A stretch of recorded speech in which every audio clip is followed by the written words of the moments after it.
তাহলে পরিবর্তন শুরু করতে হবে নিজ থেকে। ওর এই সমস্যা, ওর এই সমস্যা, ওর এটা। আরে মিয়া, তোমার কি সমস্যা ওইটা বলো। দেখেন, অন্যের দিকে এক আঙ্গুল দেখালে নিজের দিকে কয় আঙ্গুল যায় বলেন তো? 3টা। আমি যে টপিকটা নিয়ে আজকে আলোচনা করব সেটা হচ্ছে prophetic mindset through the lens of সিরা or through the lens of সুন্নাহ। রাসূল সাল্লাল্লাহু আলাইহি ওয়াসাল্লাম, ওনার মাইন্ডসেট কেমন ছিল? মাইন্ডসেট মানে কি? মনস্তত্ত্ব, তাই তো? মানুষের মেন্টাল অ্যাটিটিউড, সে যেভাবে ভাবে, যেভাবে চিন্তা করে, একটা মানুষ তার চারপাশের জগৎটাকে যেভাবে দেখে, যেভাবে ভাবে, যেভাবে চিন্তা করে এবং যেভাবে সে সিদ্ধান্ত নেয়, এটাকে বলে তার mindset, the way of thinking. তো রাসূলুল্লাহ সাল্লাল্লাহু আলাইহি ওয়াসাল্লামের মাইন্ডসেট কেমন ছিল? তিনি বিভিন্ন সিচুয়েশনে কিভাবে এই সিচুয়েশনটাকে ডিল করতেন, ওনার অ্যাপ্রোচ কেমন ছিল, কোন পরিস্থিতিতে কিভাবে রিয়্যাক্ট করতেন, কিভাবে রেসপন্স করতেন, কিভাবে থিঙ্ক করতেন, কিভাবে ডিসিশন মেকিং করতেন, এই টোটাল বিষয়টাকে আজকে আমরা prophetic mindset through the lens of সিরাতে কভার করবার চেষ্টা করবো ইনশাআল্লাহ। একটু ভারী টপিক, তারপরে খুব সহজ করে উপস্থাপন প্রেজেন্টেশন করতে পারলে এটা বোঝা যাবে ইনশাআল্লাহ বিইذনিল্লাহ। তাহলে আমি প্রায়ই রাসূল সাল্লাল্লাহু আলাইহি ওয়াসাল্লামের মাইন্ডসেট বোঝানোর জন্য সিরাতে ঢুকে যাব, মানে রাসূল সাল্লাল্লাহু আলাইহি ওয়াসাল্লামের আসিরা আল আতেরা আল মুবারাকা, ওনার বায়োগ্রাফিতে প্রবেশ করব এবং সেখান থেকে রেফারেন্সগুলো শেয়ার করব আপনাদের সাথে, এবং সুন্নাহ থেকে রেফারেন্স শেয়ার করব, যাতে করে আমাদের কাছে ক্লিয়ার হয় যে ওনার মাইন্ডসেটটা কেমন, দৃষ্টিভঙ্গি কেমন। আমরা অনেকে বলি না যে দৃষ্টিভঙ্গি বদলান তো জীবন বদলে যাবে, এটা বলি না আমরা? তার মানে এটা খুব গুরুত্বপূর্ণ, মাইন্ডসেট খুব গুরুত্বপূর্ণ। আমরা প্রফিটিক মাইন্ডসেট নিয়ে কথা বলবো ইনশাআল্লাহ। আমি আমার রিসার্চে 12টা মাইন্ডসেট খুঁজে পেয়েছি, based on my personal research. আরও কিছু মাইন্ডসেট থাকতে পারে, কিন্তু মেইনলি ঘুরে ফিরে এই 12টার মধ্যেই সীমাবদ্ধ রাসূল সাল্লাল্লাহু আলাইহি ওয়াসাল্লামের মাইন্ডসেট। সেই 12টা মাইন্ডসেট কি কি, আমি পয়েন্টগুলো উল্লেখ করে আমি মূল আলোচনাতে প্রবেশ করছি। প্রথম হচ্ছে গড সেন্ট্রিক মাইন্ডসেট, 2 নম্বরে ভিশন ওরিয়েন্টেড, 3 নম্বরে উইজডম ড্রিভেন, 4 নম্বরে রিফর্ম সেন্ট্রিক, 5 নম্বরে ওপেন মাইন্ডেড, 6 নম্বর এন্টারপ্রেনাল, 7 নম্বর কনসিডারেট, 8 নম্বর ট্রান্সপারেন্ট, 9 নম্বর এপ্রিসিয়েটিভ, 10 নম্বর হচ্ছে ফ্লেক্সিবল, 11 নম্বর অপটিমিস্টিক, 12 নম্বর হচ্ছে resilient. Based on my research, আমার ক্ষুদ্র গবেষণা আমি খুঁজে পেয়েছি যে রাসূল সাল্লাল্লাহু আলাইহি ওয়াসাল্লাম এই ধরনের মানসিকতার অধিকারী ছিলেন, এই অ্যাপ্রোচের অধিকারী ছিলেন। প্রথম যেই মাইন্ডসেটটা নিয়ে আমরা আলোচনা করব সেটা হচ্ছে গড সেন্ট্রিক মাইন্ডসেট বা আল্লাহ সেন্ট্রিক মাইন্ডসেট। অর্থাৎ রাসূল সাল্লাল্লাহু আলাইহি ওয়াসাল্লাম যে কোনো কাজে তিনি আল্লাহ তাআলাকে ফিল করতেন, সব কিছু ছিল আল্লাহ তাআলা কেন্দ্রিক। যাই তিনি করতেন না কেন, একজন মহান সত্তার সন্তুষ্টির জন্যই তিনি সেটা করতেন। তিনি কে? আওয়াজ করে বলুন, তিনি কে? আল্লাহ সুবহানাহু ওয়া তাআলা। তার সন্তুষ্টির জন্যই তিনি সব কিছু করতেন এবং সবসময় তিনি এটা ফিল করতেন যে আমার আসল ভরসা স্থল হচ্ছে আল্লাহ তাআলা। আসল ভরসা স্থল কে? আল্লাহ তাআলা। এবং আল্লাহকেই তিনি ওনার নিজের অভিভাবক হিসেবে সবসময় চিন্তা করতেন। এবং তার দয়ার পরশেই যে আমরা বেঁচে আছি, তিনি যে আমাকে আগলে রেখেছেন, সার্বক্ষণিক এটাকে মনের মধ্যে ধারণ করা, সবসময় এই চিন্তাটা ভেতরে লালন করা, এটাকেই বলে গড সেন্ট্রিক মাইন্ডসেট বা আল্লাহ সেন্ট্রিক মাইন্ডসেট। এই মাইন্ডসেটের অধিকারে যদি আপনি হতে পারেন, আপনি একটা ডিভাইন পাওয়ার শিল্ডের ভেতরে থাকবেন, একটা ডিভাইন প্রোটেকশনে থাকবেন। চারিদিকে তুফান, ঝঞ্ঝা, ঝড়, অনেক কিছু, কোনো কিছু আপনাকে স্পর্শ করবে না, কারণ আপনার গড সেন্ট্রিক মাইন্ডসেট আছে। একটা মহাশক্তিধর সত্তার সাথে আপনার সংযোগায়ন আছে, কানেক্টিভিটি আছে। সো প্রথম মাইন্ডসেটটা হচ্ছে গড সেন্ট্রিক মাইন্ডসেট। রাসূল সাল্লাল্লাহু আলাইহি ওয়াসাল্লাম সবসময় সবকিছু আল্লাহ তাআলার সন্তুষ্টির জন্য করতেন এবং তিনি ভাবতেন আমার কেউ না থাক, আল্লাহ আছে। যার কেউ নাই তার কে থাকে? আল্লাহ আছে। এটাই হচ্ছে গড সেন্ট্রিক মাইন্ডসেট। আসুন আমরা সিরাতের ভেতরে ঢুকে যাই, যেহেতু আমরা বলেছি থ্রু দ্য লেন্স অফ সিরা। সিরাতের পরতে পরতে, সুন্নাহর পরতে পরতে আমরা দেখব যে তিনি গড সেন্ট্রিক মাইন্ডসেটের অধিকারী ছিলেন কিনা। আল্লাহর হাবিব সাল্লাল্লাহু আলাইহি ওয়াসাল্লাম একবার একটা যুদ্ধ থেকে ফেরার পথে মরুভূমির মাঝখানে সেনাবাহিনীকে থামিয়ে বিশ্রামের ঘোষণা দিলেন যে তোমরা একটু বিশ্রাম নাও। তো উনি একটা গাছের নিচে বিশ্রামের জন্য গেলেন এবং সেখানে গাছের ডালে ওনার তলোয়ারটা ঝুলিয়ে রাখলেন, ঝুলিয়ে বিশ্রাম নিতে লাগলেন, ঘুমিয়ে পড়লেন। হঠাৎ এক বেদুইন এসে রাসূল সাল্লাল্লাহু আলাইহি ওয়াসাল্লামের এই কোষবদ্ধ তলোয়ারটা কোষমুক্ত করে এরকম হাতে নিল। রাসূল সাল্লাল্লাহু আলাইহি ওয়াসাল্লাম ঘুম থেকে জেগে উঠলেন। এবার বেদুইন বলতে আরম্ভ করলো, মাইয়ামনাউকা মিন্নি, এই মুহাম্মদ তোমাকে এবার কে বাঁচাবে বলো, এই তো আমার হাতে তলোয়ার, কে বাঁচাবে?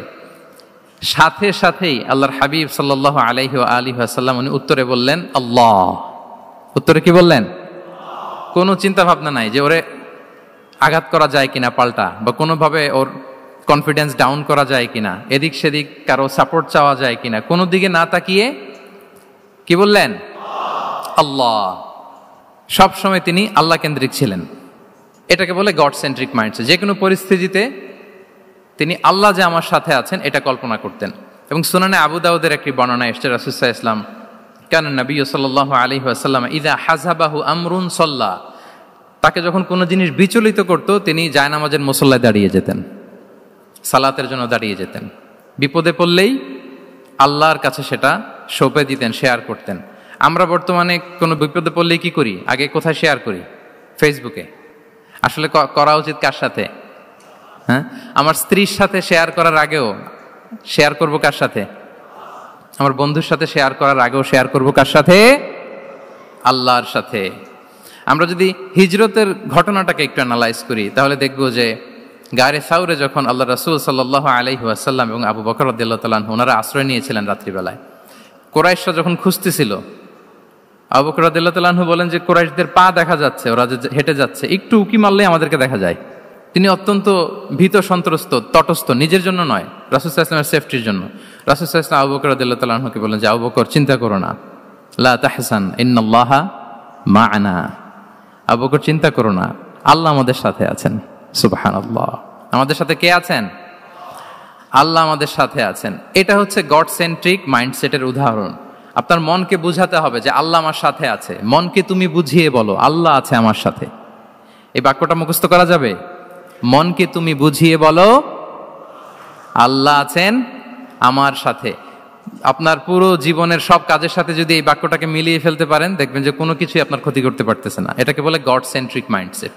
আল্লাহ আমার সাথে আছেন, কেউ নাই কিন্তু আল্লাহ তাআলা আমার সাথে আছেন। এবং গড সেন্ট্রিক মাইন্ডসেটের সবচেয়ে বড় সুবিধা হচ্ছে আপনার মনে কখনো হতাশা কাজ করবে না, হতাশা বাঁধবে না, কারণ আপনার সাথে এক মহাশক্তিধরের কানেক্টিভিটি আছে। তিনি কে বলুন তো আওয়াজ করে? তিনি আল্লাহ। হতাশা আসবে না। এই যে আমাদের জাতীয় জীবনের এখন সবচাইতে বড় বড় সমস্যাগুলোর যদি আমরা লিস্ট করি, একটা বড় সমস্যা হচ্ছে ডিপ্রেশন, তাই না? আমরা ডিপ্রেশনে ভুগি না? আপনাদের ডিপ্রেশন হয় কখনো? আচ্ছা, ডিপ্রেশন কাকে বলে আগে বলে। ডিপ্রেশন হচ্ছে আপনার আর আপনার রবের মাঝে যে দূরত্ব, এটার নাম ডিপ্রেশন। আই রিপিট, আমার আর আমার রবের মাঝে যে গ্যাপ, আমাদের সম্পর্কের যে দূরত্ব, এটার নাম কি? ডিপ্রেশন। আপনি যত আল্লাহর সাথে সম্পর্ক জোরদার করতে পারবেন, ডিপ্রেশন আপনার থেকে দৌড়ে পালাবে। এজন্য আমাদের বিশ্বাসীদের জীবনে কোনো ডিপ্রেশন নাই। আছে? আমাদের ডিকশনারিতে কোনো ডিপ্রেশন আছে বলেন তো? আমাদের সাথে আল্লাহর সম্পর্ক কেমন বলেন? মজবুত? আলহামদুলিল্লাহ পড়ুন সবাই। তাহলে ডিপ্রেশন হচ্ছে আপনার আর আপনার রবের মাঝে যে দূরত্ব, এই দূরত্ব দূর করে দেন, ডিপ্রেশন আপনিই পালাবে। আমরা আরো কিছু সিরা থেকে ইনসিডেন্ট নিয়ে দেখি যে গড সেন্ট্রিক মাইন্ডসেটটা কেমন। দ্বিতীয় হিজরিতে যে বদরের যুদ্ধ হলো, সে বদরের যুদ্ধে ইবনে মাসউদ রাদিয়াল্লাহু তাআলা আনহু তিনি বর্ণনা করেন যে আল্লাহ রাসূল সাল্লাল্লাহু আলাইহি ওয়াসাল্লাম আগামীকাল যুদ্ধ, এর আগের দিন রাতে তিনি হাত তুলে এরকম দোয়া করতেছিলেন। আমরা তো এইভাবে দোয়া করি। আল্লাহর হাবিব সাল্লাল্লাহু আলাইহি ওয়া আলিহি ওয়াসাল্লাম তিনি দোয়া করতে করতে ইমোশনালি হাত এরকম উঁচু করে, হাত্তা ইউরা বায়াদু ইবতাইহি, বগলে শুভ্রতা দেখা যাচ্ছিল, উনি দোয়া করতেছিলেন আল্লাহুম্মা আনজিজ লি মা ওয়া'আতানি, আল্লাহুম্মা আতিনি মা ওয়া'আতানি, আল্লাহ তুমি যে বিজয় দিবে বলে প্রতিশ্রুতি করেছিল, ওই বিজয় আমাদেরকে দাও, ওই ভিক্টরি আমাদেরকে দাও। দোয়া করছিলেন। সাইয়েদনা আলী রাদিয়াল্লাহু তাআলা আনহু উনি বর্ণনা করছেন যে বদরের যুদ্ধের আগের রাতে আমরা সবাই ঘুমোচ্ছিলাম, কিন্তু রাসূল সাল্লাল্লাহু আলাইহি ওয়াসাল্লামকে দেখলাম যে না, উনি হাত তুলে শুধু আল্লাহর কাছে কান্না করছেন, দোয়া করছেন। আবু বকর রাদিয়াল্লাহু তাআলা আনহু উনি বলেন যে আমি যে দেখলাম যে তিনি ফজর পর্যন্ত দোয়া চালিয়েই যাচ্ছিলেন, দোয়া চালিয়েই যাচ্ছিলেন, দোয়া কন্টিনিউ করছিলেন তিনি। এবং দোয়া করতে করতে রাসূল সাল্লাল্লাহু আলাইহি ওয়াসাল্লাম এতটাই ইমোশনাল হয়ে গেলেন যে ওনার গায়ের চাদরটা নিচে পড়ে গেল। আবু বকর রাদিয়াল্লাহু তাআলা আনহু যে বলেন ইয়া নবী আল্লাহ কাফাকা মুনাশাদাতুকা রাব্বাক ফাইন্নাহু সায়ুনজিজু লাকা মা ওয়া'দাক, হে নবী যথেষ্ট, এনাফ ইজ এনাফ, অনেক হয়েছে নবী, আন্না, আর কাঁদতে হবে না, আপনার রব আপনাকে ভিক্টরি বা বিজয় দান করবে ইনশাআল্লাহ। তাহলে দেখেন, যুদ্ধের আগের রাতে সেনাপ্রধান কি করে? এই কৌশল ওই কৌশল, কোন দিক দিয়ে অ্যাটাক করা যাবে, ওয়ার স্ট্র্যাটেজি ঠিক করে, তার সাথে যারা আছে তাদের সাথে পরামর্শ করে। কিন্তু রাসূল সাল্লাল্লাহু আলাইহি ওয়াসাল্লাম সব কিছু সেট করে দিয়ে কার সাথে কানেক্টিভিটি গড়েছেন বলুন তো? আল্লাহর সাথে। This is called God centric mindset, Allah centric mindset. আমার হৃদয়টা সবসময় কার সাথে জুড়ে থাকবে? আল্লাহর সাথে, কারণ উনি ছাড়া আমার কোনো ঠিকানাই নেই। তাহলে এই মেন্টালিটি যদি আমরা ধারণ করতে পারি, এটাকে বলে গড সেন্ট্রিক মাইন্ডসেট। তাহলে রাসূলুল্লাহ সাল্লাল্লাহু আলাইহি ওয়া আলিহি ওয়াসাল্লামের যে 12টা মাইন্ডসেটের কথা আমরা বলেছি, তার প্রথমটা হচ্ছে গড সেন্ট্রিক। আল্লাহ তাআলা আমাদেরকে গড সেন্ট্রিক মাইন্ডসেট দান করুক। আমরা যে কোনো পরিস্থিতিতে যেভাবেই থাকি না কেন, আমরা বিপদে আপদে সবসময় ভরসা রাখবো কার উপর? এটাই হচ্ছে গড সেন্ট্রিক বা আল্লাহ সেন্ট্রিক মাইন্ডসেট। আচ্ছা, 2 নাম্বার মাইন্ডসেট হচ্ছে vision oriented mindset. Vision oriented mindset মানে হচ্ছে যার মধ্যে দূরদর্শিতা আছে, ফার সাইটেডনেস আছে, who can anticipate the future, যে ভবিষ্যৎ আগাম অনুমান করে ফেলতে পারে, সামনের পরিস্থিতিকে আগাম অনুমান করতে পারার যে যোগ্যতা বা দীর্ঘমেয়াদী চিন্তা করতে পারার যে ক্যাপাসিটি, এটাকে বলে ভিশন ওরিয়েন্টেড মাইন্ডসেট। এটা আল্লাহ রাসূল সাল্লাল্লাহু আলাইহি ওয়া আলিহি ওয়াসাল্লামকে আল্লাহ তাআলা দান করেছেন। উনি ভবিষ্যৎকে আগাম বুঝতে পারতেন, আগাম অনুমান করতে পারতেন, এবং সে অনুযায়ী তিনি স্ট্র্যাটেজি, প্ল্যান, পরিকল্পনা এটা তিনি সাজাতে পারতেন। এটাকে বলে ভিশন ওরিয়েন্টেড মাইন্ডসেট। এবার আসুন আমরা সিরাতের কিছু ইনসিডেন্টকে সামনে নিয়ে আসি যে তিনি কিরকম ভিশন ওরিয়েন্টেড মাইন্ডসেটের অধিকারী ছিলেন। আমরা সবাই হুদাইবিয়ার ঘটনা জানি না? কত হিজরিতে ঘটেছিল বলুন তো সবাই? 6ষ্ঠ হিজরিতে। লাকাদ সাদাকাল্লাহু রাসূলাহুর রুইয়া বিল হক লাতাদখুলুন্নাল মাসজিদাল হারামা ইনশাআল্লাহু আমিনিন। রাসূল সাল্লাল্লাহু আলাইহি ওয়াসাল্লাম 6ষ্ঠ হিজরিতে মদিনায় স্বপ্নে দেখলেন যে তিনি উমরা করতে যাচ্ছেন। তো নবীদের স্বপ্ন এটা কেবল স্বপ্ন নয়, এটা আল্লাহর পক্ষ থেকে ওয়াহি, রেভেলেশন। তো সেই হিসেবে তিনি 1400 সাহাবা নিয়ে উমরা করতে চলে গেলেন মক্কায়, কিন্তু মক্কাবাসী ঢুকতে দিল না, থামিয়ে দেয়া হলো। তো তখন একটা চুক্তি হয়েছিল, ওই চুক্তিতে বলা হলো, রাসূল সাল্লাল্লাহু আলাইহি ওয়াসাল্লাম লিখতে বললেন যে লিখো মিন মুহাম্মদ রাসূলুল্লাহ, আল্লাহর রাসূল মুহাম্মদের পক্ষ থেকে কুরাইশদের সাথে এই চুক্তি। কুরাইশরা আপত্তি করলো যে না, শুধু মুহাম্মদ লেখা যাবে, রাসূলুল্লাহ লেখা যাবে না, কারণ তুমি যে রাসূলুল্লাহ, আল্লাহর রাসূল, এটা যদি আমরা মেনে নেই তাহলে তোমার সাথে আর আমাদের দ্বন্দ্ব কিসের, আমরা তো ভাই ভাই হয়ে গেলাম, রাসূলুল্লাহ কাটো।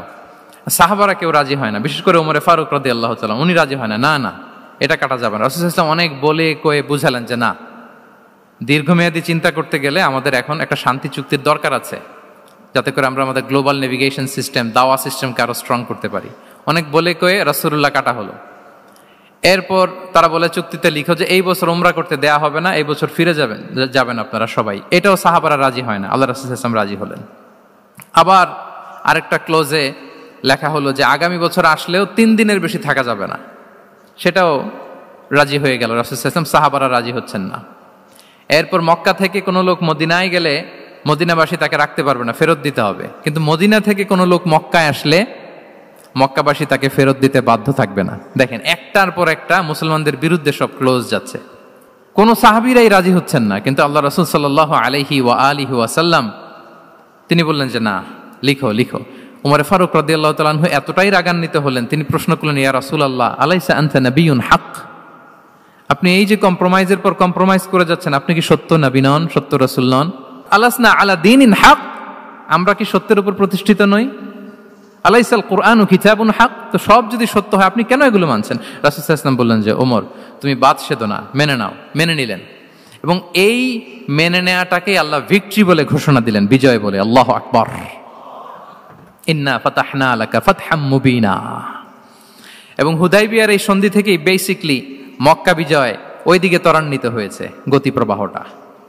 কারণ রাসূল সাল্লাল্লাহু আলাইহি ওয়াসাল্লাম অনেক দূর দেখেছেন, সাহাবারাই সামনের কিছু বিষয়ে তারা খেয়াল করছেন, কিন্তু রাসূলুল্লাহ সাল্লাল্লাহু আলাইহি ওয়াসাল্লাম তিনি অনেক দূর দেখতে পাচ্ছেন।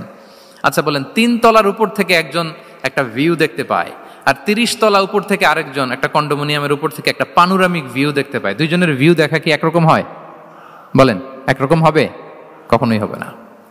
তাহলে 30 তলার উপর থেকে যিনি দেখবে তিনি একটা পানোরামিক ভিউ দেখবে, দ্য টোটাল সিনারিও তার কাছে ক্রিস্টাল ক্লিয়ার হবে, যেটা সাহাবা রিদওয়ানুল্লাহি তাআলা আলাইহিম আজমাইন ওনাদের কাছে ক্লিয়ার ছিল না।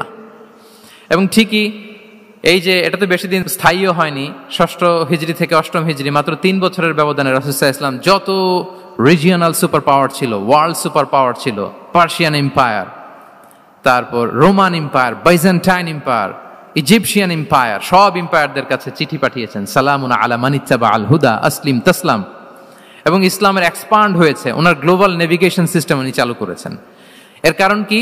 উনি ছিলেন ভিশন ওরিয়েন্টেড মাইন্ডসেটের অধিকারী, দূরদর্শী, অনেক দূর দেখতে পেতেন, অনেক দূর তিনি দেখতে পেতেন। দীর্ঘমেয়াদী তিনি পরিকল্পনা করতে পারতেন। এটা হচ্ছে ভিশন ওরিয়েন্টেড মাইন্ডসেট যারা হয় তাদের ক্যারেক্টারিস্টিক্স বা ফিচার।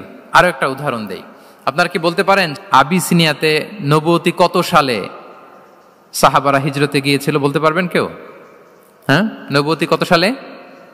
5ম সালে। হ্যাঁ, নবুয়তি 5ম বছর ওনারা আবিসিনিয়াতে, বর্তমানে যেটা ইথিওপিয়া বা ইরিত্রিয়া, সেখানে সাহাবারা হিজরতে গিয়েছিলেন। এবং আবিসিনিয়াতে এই যে হিজরতে গেল, তারা সবাই মিলে ফিরে এসেছিল মদিনায় কবে? এটা কি কেউ জানেন? আল্লাহ আকবার, মাশাআল্লাহ মাশাআল্লাহ। বসুন। খায়বার বিজয়ের দিন এসেছিলেন। আবিসিনিয়াতে যারা হিজরতে গিয়েছিলেন তারা মদিনায় ব্যাগ এন্ড ব্যাগেজ সব কিছু নিয়ে খায়বার বিজয়ের সময়, মানে 7ম হিজরিতে এসেছিলেন। তো রাসূল সাল্লাল্লাহু আলাইহি ওয়াসাল্লাম যখন মক্কা থেকে মদিনায় হিজরত করলেন, সব সাহাবারা মদিনায় চলে আসছেন। মদিনায় এখন একটা ইসলামিক সোসাইটি, ইসলামিক স্টেট। বদরের যুদ্ধে মুসলমানদের বিজয়, খন্দকে বিজয়, খন্দক তো 5মে। তারপরে ওনারা কেন আসে না বলেন তো? আসেনি। 7ম হিজরিতে এসেছেন। জাফর রাদিয়াল্লাহু তাআলা আনহুর নেতৃত্বে, সাইয়েদনা আলী রাদিয়াল্লাহু তাআলা আনহুর আপন ভাই, বড় ভাই, ওনার নেতৃত্বে যখন 7ম হিজরিতে ওখানে যাওয়ার 15 বছর পর যখন তারা সবাই ফিরলেন, রাসূল সাল্লাল্লাহু আলাইহি ওয়াসাল্লাম এত খুশি হলেন, তিনি বললেন, মা আদরি বিআইয়িহিমা আনা আফরাহ বিফাতহি খাইবার আও বিকুদুমি জাফর। আমি কোনটাতে বেশি খুশি আজকে আমি জানি না, খায়বার বিজয়ে বেশি খুশি না আমার ভাই জাফরকে পেয়ে বেশি খুশি। আল্লাহু আকবার, এত খুশি হয়েছিলেন। তো এখন এমনি তো মনে প্রশ্ন জাগে যে রাসূল সাল্লাল্লাহু আলাইহি ওয়াসাল্লাম যখন মদিনায় চলে আসলেন, কোরআনের আয়াতগুলো নাজিল হয়, সালাত ফরজ হলো, জাকাত আসলো, সব হলো, একটার পর একটা হচ্ছে, ইসলামিক স্টেট, তো ওনারাই কেন আবিসিনিয়াতে পড়ে আছেন? প্রশ্ন জাগে না? ওই সময় একটা ক্রাইসিস মোমেন্ট ছিল, তখন ওনারা গিয়েছিল আবিসিনিয়াতে, কিন্তু আসে না কেন? ওনারা এসেছেন 7ম হিজরিতে। এর কারণ আবিসিনিয়ায় কিছু মুসলিমদেরকে রেখে দেওয়া, এটা রাসূলুল্লাহ সাল্লাল্লাহু আলাইহি ওয়াসাল্লামের প্ল্যান বি ছিল। কি ছিল? Plan B. রাসূল সাল্লাল্লাহু আলাইহি ওয়াসাল্লাম অপেক্ষা করছিলেন যে মদিনাকে প্রথমে ইন্টারনাল যত থ্রেট আছে এগুলো থেকে মুক্ত করতে হবে, এরপরে মদিনাকে যত এক্সটার্নাল থ্রেট আছে এগুলো থেকে মুক্ত করতে হবে। সব যখন মুক্ত করে উনি দেখলেন যে না, মদিনা সেফ জোন, এখন আর আলাদা একটা বেজ, একটা এক্সট্রা সেফ জোন বা এডিশনাল বেজ আমার কোথাও দরকার নাই। তখনই তিনি লোক পাঠালেন যে যাও, জাফরের নেতৃত্বে আবিসিনিয়ায় যারা হিজরত করেছে তারা সবাই মদিনায় চলে আসো। সুবহানাল্লাহ বিহামদি। তাহলে একটা প্ল্যানে কাজ করতেন না। আমরা তো এরকম করি, একটাই প্ল্যান। প্ল্যান কয়টা? এটা যদি ওয়ার্ক না করে শেষ, আমু নাই সালাও নাই। কিন্তু রাসূলুল্লাহ সাল্লাল্লাহু আলাইহি ওয়া সাল্লামের প্ল্যান এ ছিল, প্ল্যান বি ছিল, প্ল্যান সি ছিল। প্ল্যান এ ওয়ার্ক না করলে প্ল্যান বি তে যেতেন, বি ওয়ার্ক না করলে সি তে যেতেন, এইভাবে তিনি কাজ করতেন। তাহলে এটা হচ্ছে বেসিকলি ভিশন ওরিয়েন্টেড মাইন্ডসেটের অধিকারী যারা, তারা এটা করে, যারা ফিউচারকে অ্যান্টিসিপেট করতে পারে, আগাম অনুভব করতে পারে যে কি হতে পারে সামনে। এই যে বাংলাদেশের বিভিন্ন প্ল্যান পরিকল্পনায় আমরা দেখা যায় যে এখান দিয়ে একটা ব্রিজ করে পরে ভাঙতে হয়, রাস্তা একটা তৈরির পরে ভাঙতে হয়, কোথায় এক টানেল হয়ে আছে প্রতি মাসে মাসে এখন লস হয়, তারপর 1 ঘন্টা বৃষ্টি হলে পুরো ঢাকা শহর এটা বন্যা হয়ে যায়। এগুলো হচ্ছে একাধিক প্ল্যান না থাকা, ভিশনারি অ্যাটিটিউডের অধিকারী না হওয়ার কারণে এই ঝামেলাগুলো আমাদের হচ্ছে। তো প্রফেটিক সিরার এই প্রফেটিক মাইন্ডসেট থেকে আমাদের নেয়ার বিষয় হচ্ছে এটা, যে আমাদেরকে ভিশনারি অ্যাটিটিউডের হতে হবে। রাসূল সাল্লাল্লাহু আলাইহি ওয়াসাল্লাম ভিশন ওরিয়েন্টেড মেন্টালিটির ছিলেন। আগাম, আজ থেকে 50 বছর পরে বাংলাদেশে কি ক্রাইসিস হতে পারে, আজ থেকে ঠিক 100 বছর পরে বাংলাদেশে কি হতে পারে, ওই রোডম্যাপকে সামনে রেখে আমাদেরকে প্ল্যান করতে হবে। এটাকে বলে ভিশন ওরিয়েন্টেড মাইন্ডসেটের অধিকারী হওয়া। 3 নাম্বার হচ্ছে উইজডম ড্রিভেন মাইন্ডসেট। উইজডম মানে হচ্ছে প্রজ্ঞা। প্রজ্ঞা কি? জ্ঞান আর কমন সেন্স দুইটা একসাথে হইলে ওইটারে প্রজ্ঞা বলে। When the knowledge and common sense join together, it reflects as wisdom. আপনার জ্ঞান এবং আপনার কমন সেন্স একসাথে হইলে ওইটা উইজডম হয়ে যায়। রাসূল সাল্লাল্লাহু আলাইহি ওয়াসাল্লাম ছিলেন প্রজ্ঞায় সমৃদ্ধ এক মননের অধিকারী। ওনার সব কিছুতেই প্রজ্ঞা ছিল। উইজডম ইন গিভিং অ্যাডভাইস, উপদেশ দেওয়ার সময় ছিল। উইজডম ইন পলিসি মেকিং এর সময় সেখানে প্রজ্ঞা ছিল। Wisdom in action strategic plan, কোনো স্ট্র্যাটেজিক প্ল্যানের ক্ষেত্রে প্রজ্ঞা ছিল। রাসূল সাল্লাল্লাহু আলাইহি ওয়াসাল্লাম একই প্রশ্নের উত্তর এক একজনকে এক একভাবে দিতেন। অনেক সাহাবারা জিজ্ঞেস করতেন যে রাসূলুল্লাহ একই প্রশ্ন, একে বললেন এইটা, ওরে বললেন ওইটা, ওরে বললেন আরেকটা, এটা কেন? তো রাসূল সাল্লাল্লাহু আলাইহি ওয়াসাল্লাম বললেন যে আমি জানি ওর কিসে ঘাটতি, আমি জানি ওর কি প্রয়োজন, আমি জানি ওকে কোন নাসিহাটা দিলে কাজ করবে, ফলে এক একজনকে আমি এক একভাবে ক্লারিফাই করেছি। আল্লাহু আকবার। This is called wisdom. আচ্ছা, উইজডম, রাসূল সাল্লাল্লাহু আলাইহি ওয়াসাল্লাম যে উইজডম ড্রিভেন মাইন্ডসেটের অধিকারী ছিলেন, এটার কয়েকটা এক্সাম্পল আমরা সিরাত থেকে দেখি। মক্কা বিজয় হয়েছে কত হিজরিতে? অষ্টম হিজরিতে যখন মক্কা বিজয় হলো, তখন রাসূল সাল্লাল্লাহু আলাইহি ওয়াসাল্লাম আম্মাজান আয়েশার সাথে গল্প করছিলেন আর বলছিলেন, আয়েশা, লাউলা হাদাসাতু আহদি কওমিকা বিল কুফরি লানাকাতুল কাবাতা ওয়ালা জাআলতুহা আলা আসাসি ইব্রাহিম। আয়েশা, তোমার এই মক্কাবাসী, তোমার এলাকার লোকজন যদি একটা কেওস সৃষ্টি না করতো, তাহলে কাবার যে আসল শেপ, আমি ওই আসল শেপে এটাকে ফেরত নিতাম, কিন্তু নিতে গেলে এখন একটা ঝামেলা বাঁধবে, এজন্য নিব না। ব্যাপারটা হচ্ছে, আমরা এখন যে কাবাটাকে দেখি এটা হচ্ছে স্কয়ার আকৃতির। স্কয়ার মানে কি? বর্গাকৃতি, তাই তো? বর্তমান কাবা কোন আকৃতির বলেন তো? একটা বড় কিউবের সাইজ না? দূর থেকে দেখলে মনে হয় একটা বড় কিউবের সাইজ, কিউবের আকৃতি মানে স্কয়ার, চতুর্ভুজ।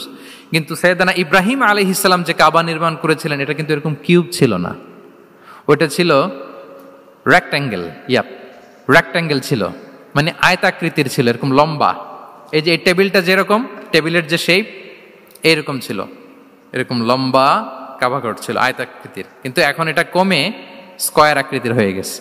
এর কারণটা কি? কাবা একবার ওখানে অগ্নিকাণ্ড ঘটার কারণে ধ্বংস হয়েছিল, ফলে কাবাকে আবার রিনোভেশন করা লেগেছিল, পুনর্নির্মাণ। তো কুরাইশরা সিদ্ধান্ত নিয়েছিল, কাবা পুনর্নির্মাণে আমরা কোনো হারাম টাকা ইউজ করব না, যার কাছে যত হালাল টাকা আছে নিয়ে আসা হলো। কিন্তু হালাল টাকা যতটুকু জমা হয়েছে, এটা দিয়ে পুরো কাবা নির্মাণ হয় না, অর্ধেক হয়। ফলে কাবা যে আয়তাকৃতির ছিল সেটা না হয়ে গেছে কি বলেন? বর্গাকৃতির, মানে স্কয়ার। ওই স্কয়ার কাবাই আজ পর্যন্ত রয়ে গেছে। কিন্তু ওই যে আয়তক্ষেত্রের যে শেপের মধ্যে যতটুকু জায়গা বাকি ছিল, ওইখানে দেখবেন একটা ক্রিসেন্টের মতো আছে, হেজরে ইসমাইল, হাতিমে কাবা বলে। ওইটার ভিতরে নামাজ পড়া আর কাবার ভিতরে নামাজ পড়া একই হুকুম। ওইটার ভিতরে নামাজ পড়া আর কাবার ভিতরে নামাজ পড়া কি একই হুকুম। ফলে ওই হাতিমের ভেতরে ফরজ সালাত আদায় হয় না, নফল সুন্নাত পড়া যায়।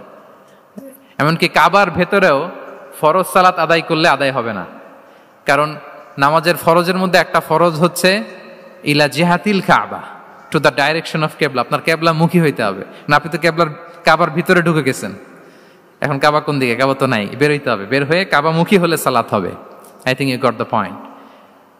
তো তাহলে রাসূল সাল্লাল্লাহু আলাইহি ওয়াসাল্লামের উইজডম বা প্রজ্ঞাটা এখানে দেখেন। আম্মাজান আয়েশা রাদিয়াল্লাহু তাআলা আনহাকে উনি বললেন যে, আয়েশা, মক্কা তো বিজয় হলো, মক্কার কন্ট্রোল তো এখন আমার হাতে। চাইলে আমি কাবাকে ভেঙে সেই ইব্রাহিম আলাইহিস সালামের যে বেইজ, ওরকম লম্বা করে শেপ দিতে পারি, কিন্তু দিব না। কেননা দিলে মক্কা একটা ক্যাওস হতে পারে। কি হতে পারে? কারণ তারা একেবারে ভেরি রিসেন্ট মুসলমান হয়েছে, তারা না বুঝেই বলবে যে সেই আদি কাবা, মুহাম্মদ এই কাবার অপমান করেছে, কাবাকে ভুলুণ্ঠিত করেছে, সম্মানকে নষ্ট করেছে, এরকম একটা কোশ্চেন রাইজ করতে পারে। এজন্য আমি করলাম না। সুবহানাল্লাহ। This is called wisdom. এটাকে কি বলে? প্রজ্ঞা। এটাকে প্রজ্ঞা বলে। তাহলে আপনার জ্ঞান এবং আপনার কমন সেন্স দুইটা যখন কানেক্ট করে, তখন সেটা প্রজ্ঞা হয়। প্রজ্ঞার আরেকটা উদাহরণ যদি দেই সিরাত থেকে, রাসূল সাল্লাল্লাহু আলাইহি ওয়াসাল্লামের যে কনফ্লিক্ট রিজলভিং ক্যাপাসিটি ছিল, যখন কাবাকে পুনর্নির্মাণ করা হচ্ছে, তখন হাজরে আসওয়াদকে বের করা লেগেছিল, এবং রিনোভেশন শেষে আবার হাজরে আসওয়াদকে তার জায়গা মতো, মানে ব্ল্যাক স্টোন, যেটাতে চুমু দিলে মানুষের গুনাহ মাফ হয়ে যায়, হাজরে আসওয়াদ, চিনতে পেরেছেন না? ফলে অনেক বোনেরা যাদের জন্য হেজাব নিকাব মেনটেন করা হচ্ছে ফার্জ, পর্দার কোনো বালাই নাই, পুরুষের সাথে ধাক্কা ধাক্কি করে তার শরীর মিশে যাচ্ছে, গা মিশে যাচ্ছে, ধাক্কা ধাক্কি করে একটা সুন্নতের জন্য ফরজকে স্যাক্রিফাইস করে ফেলতেছে। মানে ফোকাস ঠিক নাই আর কি, কোথায় যে কোনটা করতে হবে ওইটাই ভুলে গেছে। তো এই হাজরে আসওয়াদ পাথরকে আবার জায়গা মতো রাখতে হবে। এখন কে রাখবে, এই নিয়ে মারামারি মক্কায়। বড় বড় চারটা গোত্র বলে, এই গোত্র বলে আমি রাখবো, এই গোত্র বলে আমি রাখবো, আরেক গোত্র বলে রক্তের গঙ্গা বইয়ে দেব মক্কায়, কিন্তু এই সম্মান অন্যকে নিতে দিব না, কারণ ইটস ভেরি প্রেস্টিজিয়াস ইস্যু। যা আমাদের গোত্র এই ব্ল্যাক স্টোন হাজরে আসওয়াদকে নিয়ে জায়গা মতো রেখেছে, এটা কাউকে দিব না। তো সবাই যখন মারমুখী, তখন আল্লাহ রাসূল সাল্লাল্লাহু আলাইহি ওয়া আলিহি ওয়াসাল্লাম তিনি সমাধান দিলেন যে মারামারির দরকার নাই, একটা চাদর নিয়ে আসো। নিয়ে আসা হলো। 4 গোত্রের 4 লিডারকে বললেন, চাদরের 4 কোণা ধরো। 4 জন 4 কোণা ধরলো। রাসূল সাল্লাল্লাহু আলাইহি ওয়াসাল্লাম তিনি পাথরটা নিয়ে মাঝখানে রাখলেন। এবার 4 নেতাকে বললো, আসো, জাতীয় 4 নেতা চলে আসো, কাবার সামনে চলে আসলো। এরপরে আল্লাহ রাসূল সাল্লাল্লাহু আলাইহি ওয়াসাল্লাম ওনার মোবারক হাত দিয়ে, বরকতময় হাত দিয়ে হাজরা আসওয়াদকে নিয়ে নিজ হাতে রাখলেন। এবার সবাই হ্যাপি, কারণ অংশগ্রহণ করতে পারছে। আসলে মূল স্ট্যাটাস কিন্তু চলে গেছে রাসূলের দিকে, নাকি? ওরা তো এটা টাচও করতে পারে নাই, পারছে? ওরা চাদর ধরেই হ্যাপি, কিন্তু পাথরটা ধরেছিল কে? রাসূল সাল্লাল্লাহু আলাইহি ওয়াসাল্লাম। চাদরে রেখেছিল কে? রাসূল সাল্লাল্লাহু আলাইহি ওয়াসাল্লাম। চাদর থেকে নিয়ে আবার কাবা ঘরে সেট করেছিল কে? রাসূলুল্লাহ সাল্লাল্লাহু আলাইহি ওয়া আলিহি ওয়াসাল্লাম। এভাবে উনি কনফ্লিক্ট রিজলভ করতেন থ্রু হিজ উইজডম, ওনার প্রজ্ঞার মধ্য দিয়ে। আমরা যদি তায়েফের ঘটনা দেখি, রক্তাক্ত হয়েছেন, পাহাড়রক্ষী ফেরেশতারা এসে বলেছে, রাসূলুল্লাহ জাস্ট অর্ডার করেন, আমরা কোলাপস করব এমন ভাবে the entire Taif city will be collapsed, একেবারে স্ম্যাশ করে দিব, পাউডার হয়ে যাবে। রাসূল সাল্লাল্লাহু আলাইহি ওয়াসাল্লাম বললেন, না, বাল আরজু আন ইউখরিজাল্লাহু মিন আসলাবিহিম মান ইয়াবুদুল্লাহ ওয়াহদাহু ওয়া লা ইউশরিকু বিহি শাইআ। তিনি বললেন, না, ওদেরকে ধ্বংস করে দিও না, ওদেরকে ধ্বংস করলে লা ইলাহা পড়বে কে? সুবহানাল্লাহ। কি উইজডম ড্রিভেন ছিলেন উনি। উনি বলেন যে আমি আশা করি, প্রত্যাশা রাখি, দোয়া করি যে ওরা আমাকে প্রত্যাখ্যান করেছে, কিন্তু ওদের যে নেক্সট জেনারেশন, ওরা সাক্ষী দিবে আশহাদু আল্লাহ ইলাহা ইল্লাল্লাহ ওয়া আশহাদু আন্না মুহাম্মাদার রাসূলুল্লাহ। এবং তাই হয়েছে। এখন তায়েফে যান, চারদিক থেকে আল্লাহু আকবার ধ্বনিতে মুখরিত তায়েফ, এবং এত চমৎকার শহর, এটা একটা ট্যুরিস্ট ডেস্টিনেশন হয়ে গেছে। সৌদি আরবিয়াতে যারা যায়, তায়েফ না গেলে লোকদের ভালো লাগে না। ঠান্ডা, সবুজ শ্যামল, রেইনফল হয়, ফলমূল পাওয়া যায়। আব্দুল্লাহ ইবনে আব্বাস রাদিয়াল্লাহু তাআলা আনহুর স্মৃতিধন্য মসজিদ আছে, অনেকগুলো ইউনিভার্সিটি আছে, ইসলামিক ইনস্টিটিউশন আছে। এই যে নয়নাভিরাম তায়েফ, এটা রাসূল সাল্লাল্লাহু আলাইহি ওয়াসাল্লামের উইজডমের ফসল। ওই দিন যদি রাগের চোটে বলতো যে হ্যাঁ দাও, স্ম্যাশ করে দাও, তাইলে এই যে যারা শাহাদা পড়েছে, নও মুসলিম হয়েছে, এটা কিন্তু হতো না। তাহলে এটা হচ্ছে রাসূল সাল্লাল্লাহু আলাইহি ওয়াসাল্লামের প্রজ্ঞার একটা উদাহরণ। আর একটা উদাহরণে যাই। রাসূল সাল্লাল্লাহু আলাইহি ওয়াসাল্লাম যখন আকাবার দ্বিতীয় শপথ করে ফেললেন ইয়াসরিববাসীর সাথে, তখনও মদিনা হয়নি, তো তখন মদিনাবাসী বলল যে রাসূলুল্লাহ, আপনি তো এখনো হিজরত করবেন না, তো আমাদেরকে কোরআন শিখাবে কে, সালাত শিখাবে কে? আপনি একজন দায়ী পাঠান, আমাদের সাথে একজন টিচার দেন। রাসূল সাল্লাল্লাহু আলাইহি ওয়াসাল্লাম তখনও মদিনাতে হিজরতে যাননি, আমাদের সাথে একজন দায়ী পাঠাবেন। তো রাসূল সাল্লাল্লাহু আলাইহি ওয়াসাল্লাম একজনকে দায়ী হিসেবে পাঠিয়েছিলেন। বলেন ওই দায়ীর নাম কি? কি নাম? মুসআব ইবনে উমাইর রাদিয়াল্লাহু তাআলা আনহু, যিনি উহুদের যুদ্ধে শহীদ হয়েছিলেন, উনাকে পাঠিয়েছিলেন। দেখেন, উনি আবু বকর রাদিয়াল্লাহু তাআলা আনহুকে পাঠান নাই, পাঠিয়েছেন ওমর ফারুককে, ওসমান রাদিয়াল্লাহু তাআলা আনহু, আলী রাদিয়াল্লাহু তাআলা আনহু, কাউকে পাঠাইছেন? কারে পাঠালেন? মুসআবকে। এর কারণ হচ্ছে উনি দেখতে খুব স্মার্ট ছিলেন, খুব ড্যাশিং ফেসের অধিকারী ছিলেন, মক্কার এলিট ফ্যামিলির একজন যুবক ছিলেন, এবং উনি সবচাইতে দামি দামি পারফিউম কালেক্ট করে ওইটা দিতেন। উনি মক্কার কোনো রাস্তা দিয়ে হেঁটে গেলে লোকজন বুঝতো এই রাস্তা দিয়ে কিছুক্ষণ আগে হেঁটে গিয়েছে মুসআব ইবনে উমাইর। সুবহানাল্লাহ। আমরা বাংলায় বলি না যে আগে দর্শনদারি পরে গুণবিচারী? এই কথাটার সাথে পরিচিত আপনারা? আগে দর্শনদারি পরে গুণবিচারী। আল্লাহ তাআলা এক একজনকে আমাদেরকে এক এক অবয়বে সৃষ্টি করেছেন। হুয়াল্লাযী ইউসাউবিরুকুম ফিল আরহামি কাইফা ইয়াশা। আল্লাহর একটা নাম হচ্ছে তিনি আল মুসাউবির, দ্য ডিজাইনার। মায়ের গর্ভে থাকতেই আমাদের কার চেহারা, কার কণ্ঠস্বর, কার স্কিন কালার, কে কিরকম হব, সব ফিক্স তিনি ঠিক করে দিয়েছেন। এটা আল্লাহর দেয়া। কিন্তু রাসূল সাল্লাল্লাহু আলাইহি ওয়াসাল্লামের উইজডমের ব্যাপার হচ্ছে তিনি আবু বকর রাদিয়াল্লাহু তাআলা আনহু, ওমর রাদিয়াল্লাহু তাআলা আনহু, ওসমান আলী, কাউকে চুজ না করে কাকে পাঠালেন? মুসআব ইবনে উমাইরকে।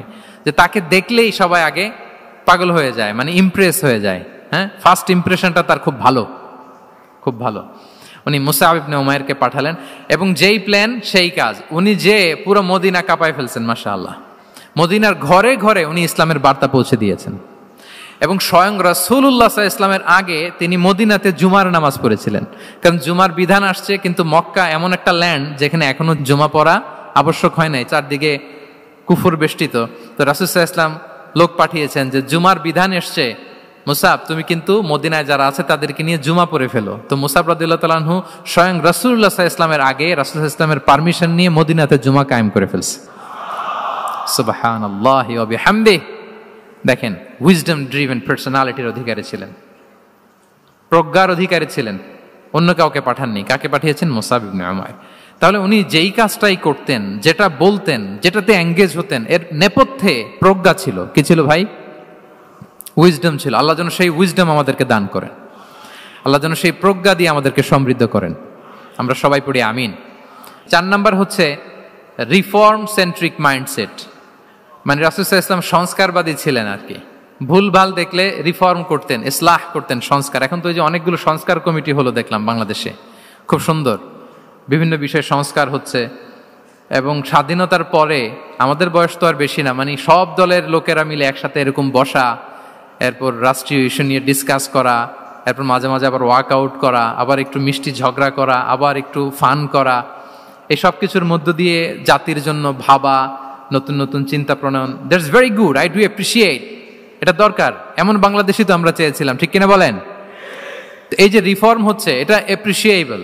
রাসূল সাল্লাল্লাহু আলাইহি ওয়াসাল্লামের কিন্তু এই রিফর্ম সেন্ট্রিক মাইন্ডসেট ছিল। অন্যায় দেখলে, ভুলভাল দেখলে, অসঙ্গতি দেখলে, ইনকনসিস্টেন্সি দেখলে শুধরে দিতেন। শুদ্ধাচার অভিযান চালিয়েছেন মক্কাতেও মদিনাতেও, রিফর্ম করতেন। সব খারাপকে তিনি ভালো দিয়ে পরিবর্তন করে দিতেন। আসুন সিরাতের আয়নায়, থ্রু দ্য লেন্স অফ সিরা আমরা দেখি কিভাবে পরিবর্তন করতেন। রাসূল সাল্লাল্লাহু আলাইহি ওয়াসাল্লামের একটা আদত বা হ্যাবিট ছিল, তিনি কোনো ব্যক্তির বা কোনো স্থানের কোনো বাজে নাম বা খারাপ নাম দেখলে ওটা ভালো নামে চেঞ্জ করে দিতেন। মক্কা থেকে মদিনায় হিজরতের আগে মদিনার নাম ছিল ইয়াসরিব। কি ছিল? ইয়াসরিব মানে হচ্ছে প্রতিশোধ বা নিন্দা বা ক্ষোভ বা ভর্ৎসনা, সবগুলোই খুব বাজে মিনিং ডিনোট করে। রাসূল সাল্লাল্লাহু আলাইহি ওয়াসাল্লাম বললেন, আমি যেই শহরে হিজরত করব এই শহরের নাম ক্ষোভ, এই শহরের নাম হিংসা, এটা হইতে পারে? বলেন। রাহমাতাল লিল আলামিন, mercy and peace for the entire universe করে যাকে আল্লাহ পাঠিয়েছেন, উনি যেই শহরে থাকবেন ওই শহরের নাম প্রতিশোধের শহর, এটা হবে? উনি শহরের নাম চেঞ্জ করে দিলেন। উনি শহরের নাম দিলেন মদিনাতুন নবী। কি দিলেন? মদিনাতুন নবী, অথবা তওবা তয়্যিবা, চেঞ্জ করে দিলেন, পরিবর্তন করে দিলেন। এক এলাকায় যে বিষ্ণু ইসলাম দেখলেন যে গাছপালা হয় না, উনি বললেন মাসমু হাযিহিল আরদ, এই জায়গার নাম কি? সবাই বলে ইসমুহা গাদেরা। গাদেরা মানে হচ্ছে মাকান লা নাবাতা ফিহি ওয়ালা শাজার, এমন জায়গা যেখানে ঘাস লতাপাতা কিছুই জন্মায় না। রাসূল সাল্লাল্লাহু আলাইহি ওয়াসাল্লাম বললেন, এই জন্যই তো ঘাস জন্মায় না, নাম তো রাখছো খুব বাজে একটা নাম। রাসূল সাল্লাল্লাহু আলাইহি ওয়াসাল্লাম বললেন, আজ থেকে এলাকার নাম গাদেরা নয়, এলাকার নাম আজকে থেকে খাদেরা। কি নাম? খাদেরা মানে কি বলেন? সবুজ, গ্রিন, এভারগ্রিন, সবুজ শ্যামল। এবং রাসূল সাল্লাল্লাহু আলাইহি ওয়াসাল্লাম যখন গ্রিন ল্যান্ড নাম দিয়ে দিলেন, এরপর থেকে সবুজ শ্যামল করে আল্লাহ জায়গাটাকে বরকতময় করে দিলেন। Changing names. এক সুন্দরী নারীকে বললেন মাসমুকি, কি নাম? বলে আসিয়া। আসিয়া মানে অবাধ্য। রাসূল সাল্লাল্লাহু আলাইহি ওয়াসাল্লাম বললেন, তুমি এত সুন্দরী, you are a beautiful lady, আর কি বাজে একটা নাম রেখেছো আসিয়া, তুমি আসিয়া কেন হবে? আজকে থেকে তোমার নাম জামিলা, মানে তুমি সুন্দরী, রূপবতী। সুবহানাল্লাহ, সুন্দর একটা নাম দিয়ে দিলেন। এক সাহাবীর নাম ছিল হাজান। হাজান মানে রাফ এন্ড টাফ, রুক্ষ। রাসূল সাল্লাল্লাহু আলাইহি ওয়াসাল্লাম বললেন, না, হাজান না, তোমার নাম আজকে থেকে সাহাল। কি নাম? সাহাল। সাহাল মানে সহজ। উনি বলেন, যেদিন থেকে সাহাল রাখছি এর আগ পর্যন্ত নাকি ওনার অসুস্থতা, রোগ বালাই একটার পর একটা লেগেই থাকতো। যেদিন থেকে সাহাল, ওই দিন থেকে উনি বলেন যে আল্লাহ তাআলা নবীর এই নাম চেঞ্জ করে দেওয়ার বারাকায় আমার পুরো জীবনের সব কাজকে আল্লাহ তাআলা সহজ করে দিয়েছেন। তাহলে রিফর্ম সেন্ট্রিক মাইন্ডসেট, আমরাও খারাপ কিছু দেখলে ভালো দিয়ে পরিবর্তন করব। কি বলেন? আচ্ছা, এটা তো নাম চেঞ্জ করে দেয়া। এবার সোশ্যাল রিফর্ম তিনি কি কি করেছেন আমরা একটু দেখি। তিনি যখন যুবক, মক্কায় এক ইয়ামানি লোক ব্যবসা করতে এসে তার প্রোডাক্ট বিক্রি করার পরে, আস ইবনে ওয়াইল নামে এক লোকের কাছে বিক্রি করার পরে যখন দাম চাইতে গেল, আস বলে, আরে বেটা, আমরা মক্কার সন্তান, আমরা দাম দিব না। তো সে ভাবলো হয়তো আমার সাথে ঠাট্টা করেছে, হজের মৌসুম যাক, বেচাকেনা শেষ করে যাওয়ার পথে দামটা নিয়ে যাব। সে ফেরার দিন আবার গেল যে আমার তো জিনিসের দামটা আপনি দিলেন না। সে বলে, আমরা এই ভূখণ্ডের মালিক, আমরা দাম দেই না, এটা তো বড় জুলুম। সে কান্নাকাটি শুরু করলো। তার এই কান্নাকাটি দেখে আল্লাহ রাসূল সাল্লাল্লাহু আলাইহি ওয়াসাল্লাম ওনার চাচা জুবাইর ইবনে আব্দুল মুত্তালিব সহ ইয়াং স্টার যারা আছে, দ্য ইয়ুথ অব মক্কা, তাদের সবাইকে নিয়ে একটা সোসাইটি করলেন। এই যে আমরা হালাফুল ফুদুলের নাম শুনি না, যেটা বাংলা আমরা কি বলি? হিলফুল ফুজুল। এই নামে তো অনেক সংগঠন আছে বাংলাদেশে। কি বলেন? যুবকরা কোনো সংগঠন করলে কমনলি এই নামটা পছন্দ করে, হিলফুল ফুজুল। আসলে এটার মূল নাম ছিল হালাফুল মুত্তাইয়িবিন। তিব মানে হচ্ছে রং। রাসূল সাল্লাল্লাহু আলাইহি ওয়াসাল্লাম সবাই মিলে, তখন জাহিলি যুগে একটা কালচার ছিল, বালতি ভর্তি রঙের ভেতরে হাত ঢুকিয়ে দিত, দিয়ে এই রং সমেত হাতটা তারা পাথরের মধ্যে লাগাতো, সবার হাত ওইখানে দিত, মানে আমরা হাতে হাত রেখে কমিটেড, আমরা ঐক্যবদ্ধ হলাম। সেখান থেকে হয়েছে হালাফুল মুত্তাইয়িবিন, থেকে হালাফুল ফুদুল। ওনারা বলল যে না, আমরা সবাই থাকবো মা আল মাজলুমি দিদ্দা যালিম, আমরা মজলুমের পক্ষে থাকবো, জালেমের বিপক্ষে থাকবো। এবং যেই প্রতিজ্ঞা ওই কাজ, সবাই মিলে আস ইবনে ওয়াইলকে ধরলো, তার কাছ থেকে টাকা আদায় করে ওই ইয়ামানি ব্যবসায়ীর কাছে পৌঁছে দিয়ে তিনি মাজলুমকে সহায়তা করেছেন। সুবহানাল্লাহ। এবং এই টেন্ডেন্সি, এই জুলুম, চাঁদাবাজি যেগুলো ছিল মক্কার জমিনে, রাসূল সাল্লাল্লাহু আলাইহি ওয়াসাল্লাম এই সোশ্যাল রিফর্মের মাধ্যমে এটাকে সংস্কার করেছেন। তাহলে এই যে রিফর্ম সেন্ট্রিক আমাদের হইতে হবে। আমাদের সমাজেও এখন চাঁদাবাজি আছে না নাই বলেন? খুন খারাপি আছে না নাই? সামাজিক অনাচার? তাহলে ঐক্যবদ্ধ হইতে হবে আমাদেরকে রিফর্মের জন্য। যুবক যারা আমরা আছি, যাদেরকে আল্লাহ আমাদের বলার সুযোগ দিয়েছে, লেখার সুযোগ দিয়েছে, ফিল্ডে কাজের সুযোগ দিয়েছে, আমরা সবসময় মজলুমের পক্ষে থাকব, আমরা সবসময় জালেমের বিপক্ষে থাকব। আমাদের নীরবতা আর আমাদের নিশ্চুপ থাকাই জালিমদেরকে আরো বড় বড় জালিম বানিয়েছে। এজন্য নাহনু মাআল মাজলুম দিদ্দাল জালিম, এটা হচ্ছে আমাদের স্লোগান। আমরা কাদের সাথে? মজলুমের সাথে। আওয়াজ করে বলেন, কার সাথে? ইত্তাকু দাওয়াতাল মাজলুম। রাসূল সাল্লাল্লাহু আলাইহি ওয়াসাল্লাম বলেন, তোমরা মাজলুমের কান্নাকে ভয় করো, কেননা মাজলুমের কান্না আর আল্লাহর মাঝে কোনো ফারাক থাকে না, কোনো পর্দা থাকে না, বদদোয়া করলেই কবুল হয়ে যায়। তাহলে এভাবে রাসূলুল্লাহ সাল্লাল্লাহু আলাইহি ওয়া আলিহি ওয়াসাল্লাম তিনি সোশ্যাল রিফর্ম করেছেন। আমরা যদি ওনার পলিটিক্যাল রিফর্মের দিকে তাকাই, তাহলে দেখব যে আমরা যদি কনস্টিটিউশন অফ মদিনার কথা বলি, মদিনার কনস্টিটিউশন, এটা কিন্তু রাসূল সাল্লাল্লাহু আলাইহি ওয়াসাল্লাম করেছেন। মদিনা চার্টার, এত চমৎকার চার্টার পৃথিবী আর দেখেনি। ওইটা থেকেই এখন সব গোটা বিশ্বের সংবিধান। এই যে আমাদের সংবিধান সংস্কার কমিশন আছে না একটা, নিশ্চয়ই তারা ওইটা থেকে অনেক বেনিফিটেড হতে পারবেন। আমাদের যে মদিনা চার্টার, রাসূল সাল্লাল্লাহু আলাইহি ওয়াসাল্লাম নিজে করা, এবং এটা একটা ইনক্লুসিভ চার্টার ছিল। মুসলিম, পেগানস, জুইশ, সব ধর্মের মানুষকে নিয়ে তিনি মদিনাতে ওয়ান উম্মাহ ঘোষণা দিয়েছিলেন। ওয়ান উম্মাহ, উই আর ওয়ান উম্মাহ। হোক তুমি পেগান মুশরিক, হোক তুমি জুইশ মানে ইহুদি, হোক তুমি মুসলিম, তুমি যেই ধর্মের হও না কেন, মদিনাকে রক্ষা করতে যে আমরা সবাই মিলে উম্মা ওয়াহেদা, আমরা সবাই মিলে কি উম্মা ওয়াহেদা। পৃথিবীর অনেক দেশ এই আইডিওলজিকে ধারণ করে হু হু করে এগিয়ে গিয়েছে। মালয়েশিয়াতে 3টা রেস, আমি তো প্রায় এক যুগ ওখানে, আমার 2টা ডিগ্রি ওখান থেকে, মাস্টার্স পিএইচডি। তো আমি কাছ থেকে তাদেরকে দেখার সুযোগ পেয়েছি। ওখানে মালয়েরা আছে, তামিলরা আছে, চাইনিজরা আছে, 3 জাতি মিলে ওদের স্লোগান হচ্ছে সাতু মালয়েশিয়া। মালয় ভাষায় সাতু মানে হচ্ছে ওয়ান, মালয় ভাষায় সাতু মানে কি ওয়ান। সাতু মালয়েশিয়া মানে আমরা হতে পারি চাইনিজ, হতে পারি তামিল, কিংবা হতে পারি মালয় ভূমিপুত্রা, কিন্তু সবাই মিলে দেশের স্বার্থে আমরা সবাই কি এক। এটাই লাগবে আমাদের নতুন বাংলাদেশে। জুলাই আপরাইজিং এর পরে আমাদের এই ঐক্যবদ্ধ থাকার বাংলাদেশ আমরা চাই কি চাই না বলেন? সাম্রাজ্যবাদকে রুখে দিতে, যে কোনো ষড়যন্ত্রকে রুখে দিতে ঐক্যবদ্ধ থাকার কোনো বিকল্প নাই, ঠিক কিনা বলেন? ঐক্যবদ্ধ থাকতে হবে আমাদেরকে, যেটা রাসূলুল্লাহ সাল্লাল্লাহু আলাইহি ওয়া আলিহি ওয়াসাল্লাম মদিনা চার্টারে আমাদেরকে শিখিয়েছেন যে আমরা ওয়ান উম্মাহ। তাহলে খারাপ নাম দেখলে চেঞ্জ করতেন, পলিটিক্যাল রিফর্ম করেছেন ওয়ান উম্মাহ গঠনের মধ্য দিয়ে। ফিনান্সিয়াল রিফর্ম যদি বলি, শুধু financial reforms by prophet Muhammad peace be upon him, এটা নিয়ে লম্বা কথা বলা যেতে পারে। শুধু একটা উদাহরণ দিয়ে শেষ করি। বিদায় হজের ভাষণে উনি সুদকে চিরতরে কবরস্থ করেছেন, সুদকে চিরতরে কবরস্থ করেছেন, এবং এটা অন্যের জন্য না, নিজের ঘর দিয়ে শুরু করেছেন। উনি বলেছেন যে এই হানাহানি, রক্তপাত এটা বন্ধ, আমার গোত্রের একটা এরকম রক্তের দাবি আছে, এটা আমি শেষ ঘোষণা করলাম। এরপর বললেন যে সুদ কবর দিলাম, অন্য জায়গা থেকে না, আমার পরিবার থেকে। রাসূল সাল্লাল্লাহু আলাইহি ওয়াসাল্লামের চাচা স্বয়ং আব্বাস রাদিয়াল্লাহু তাআলা আনহুর অনেক সুদের ট্রানজাকশন ছিল, ইন্টারেস্ট, সুদের ব্যবসা ছিল। রাসূল সাল্লাল্লাহু আলাইহি ওয়াসাল্লাম বললেন আজকে থেকে এই সুদ আমি চিরতরে মাটির নিচে কবর দিয়ে দিলাম। আল্লাহু আকবার। দেখেন সোশ্যাল রিফর্ম। তাহলে পরিবর্তন করতে হলে আগে নিজের ঘর থেকে, আগে কোত্থেকে? নাকি ওই ফ্যামিলি থেকে? হ্যাঁ, আমাদের মধ্যে যেটা হয়, আমরা ওয়াজ নসিহত বা ভালো কথা শুনলেই এটাকে ধরে নিই যে এটা ওর জন্য, ওর জন্য, মানে প্রত্যেকটা ওয়াজই যে আমার জন্য হইতে পারে, প্রত্যেকটা নসিহাতের যে প্রাইম অডিয়েন্স আমি হইতে পারি, এইটা আমাদের মাথায় কেন যেন আসে না।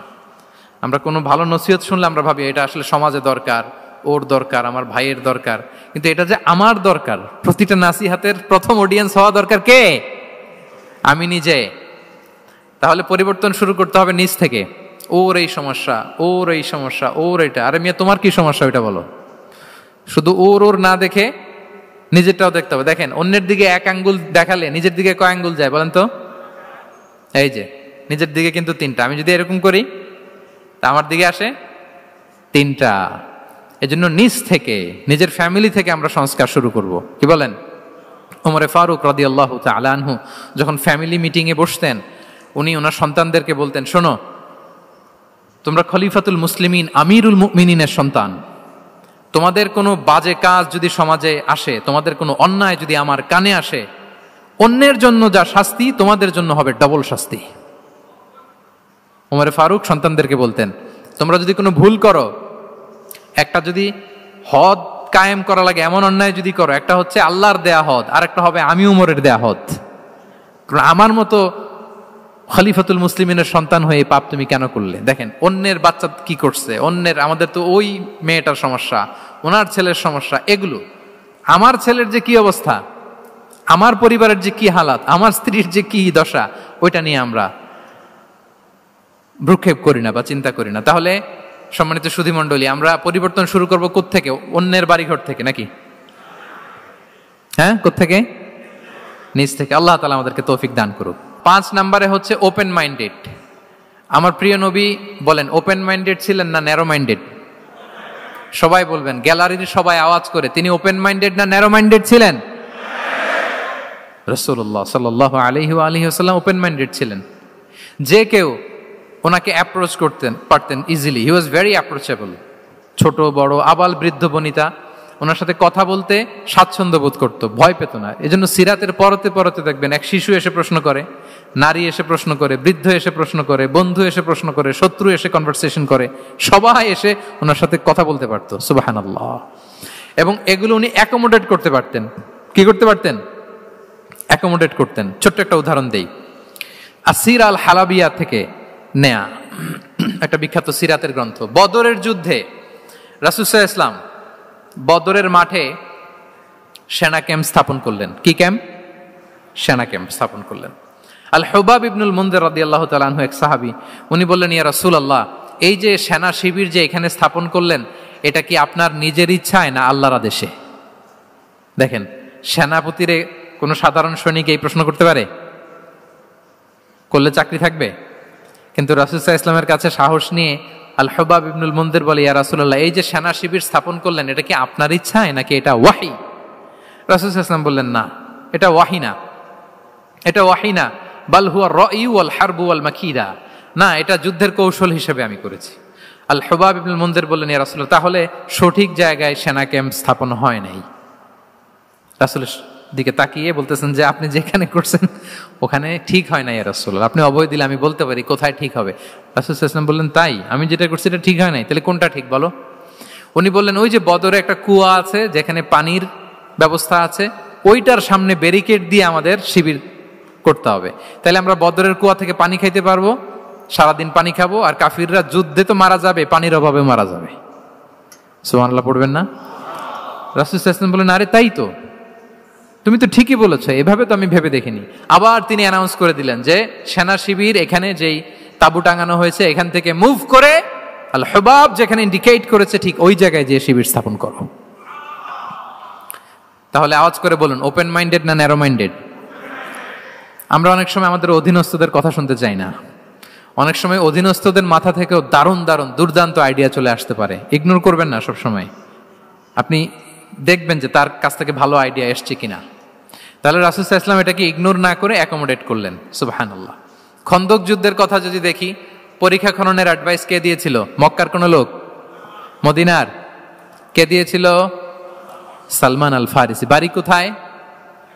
ইরান, পারস্য। হি ওয়াজ পার্সিয়ান বেসিকলি। তাহলে দেখেন, সেই পারস্য থেকে এসে বললেন যে এখানে পরীক্ষা খনন করলে ভালো হয়। 5.5 কিলোমিটার পরীক্ষা খনন করে ফেললেন। 4.5 মিটার প্রশস্ত, 3.5 মিটার হচ্ছে এটার ডেপথ। পুরো মদিনার সবাই মিলে এটা করে ফেললেন। তার মানে আমি সব বুঝি, আমি সব জানি, এই মেন্টালিটি থেকে আমাদের বেড়ে আসতে হবে। এটা হচ্ছে একটা ন্যারো মাইন্ডেড পার্সোনালিটির অধিকারী, যে আমি যেটা বলছি ওইটা, এটার পরে কোনো কথা নেই, এটা ভুল। বরং আমার টিমের মধ্যে থেকে যদি কোনো ভালো অপিনিয়ন আসে সেটা আমি রিভাইজ করব। কি বলেন, পারা যাবে না? তাহলে ওপেন মাইন্ডেড পার্সোনালিটি ছিলেন রাসূলুল্লাহ সাল্লাল্লাহু আলাইহি ওয়াসাল্লাম। 6 নম্বর মাইন্ডসেট হচ্ছে এন্টারপ্রেনাল মাইন্ডসেট। এন্টারপ্রেনাল, এখন তো এটা আপনারা সবাই খুব বেশি শোনেন, এন্টারপ্রেনারশিপ, এন্টারপ্রেনাল। এন্টারপ্রেনাল মাইন্ডসেট আসলে অনেক কিছুর সমন্বয় হয়। 1 নম্বর, যার প্রোঅ্যাক্টিভ অ্যাটিটিউড যাদের থাকে, solution focused, not problem focused.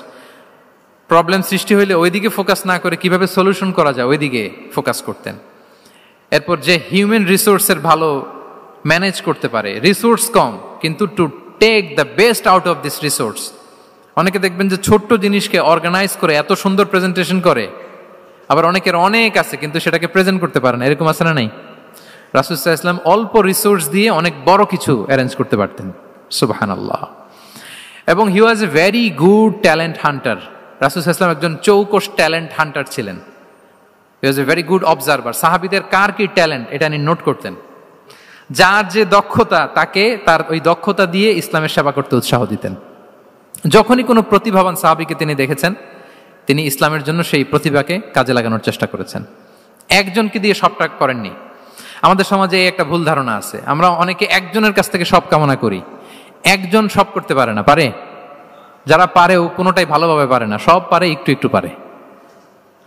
তো রাসূল সাল্লাল্লাহু আলাইহি ওয়াসাল্লাম ট্যালেন্ট হান্টার ছিলেন, যার যেখানে ট্যালেন্ট তাকে ওই কাজে লাগাতেন। বলেন তো খালিদ বিন ওয়ালিদ রাদিয়াল্লাহু তাআলা আনহুকে আল্লাহ রাসূল সাল্লাল্লাহু আলাইহি ওয়াসাল্লাম কি কাজে লাগিয়েছিলেন? অনেক পরে ইসলাম ধর্ম গ্রহণ করেছেন, কিন্তু যুদ্ধের অভিযানে পাঠিয়েছেন এবং পরবর্তীতে তিনি সেনাপ্রধান হয়েছিলেন মুসলিম ব্যাটালিয়নের। কারণ উনি ওয়ার স্ট্র্যাটেজি জানতেন। ওনার আক্রমণের কারণে তো উহুদের প্রান্তরে মুসলিমরা প্রায় নাস্তানাবুদ হওয়ার অবস্থা, তাই না? অনেক পরে আল্লাহ তাআলা ওনাকে ইসলামের জন্য কবুল করলেন। তাহলে উনি ওয়ার স্ট্র্যাটেজি জানতেন, ফলে রাসূল সাল্লাল্লাহু আলাইহি ওয়াসাল্লাম ওনাকে যুদ্ধের জন্য কাজে লাগিয়েছেন। তাহলে সবাইকে একটা দিলে হবে না, প্যারাসিটামল 3 বেলা সবার জন্য হবে নাকি যার যে রোগ সে অনুযায়ী প্রেসক্রিপশন? হ্যাঁ, খালিদ বিন ওয়ালিদ রাদিয়াল্লাহু তাআলা আনহু তিনি সমরবিদ ছিলেন, রণকৌশলী। ওনাকে বানিয়েছেন সেনাপ্রধান। আওয়াজ করে বলুন, কি প্রধান?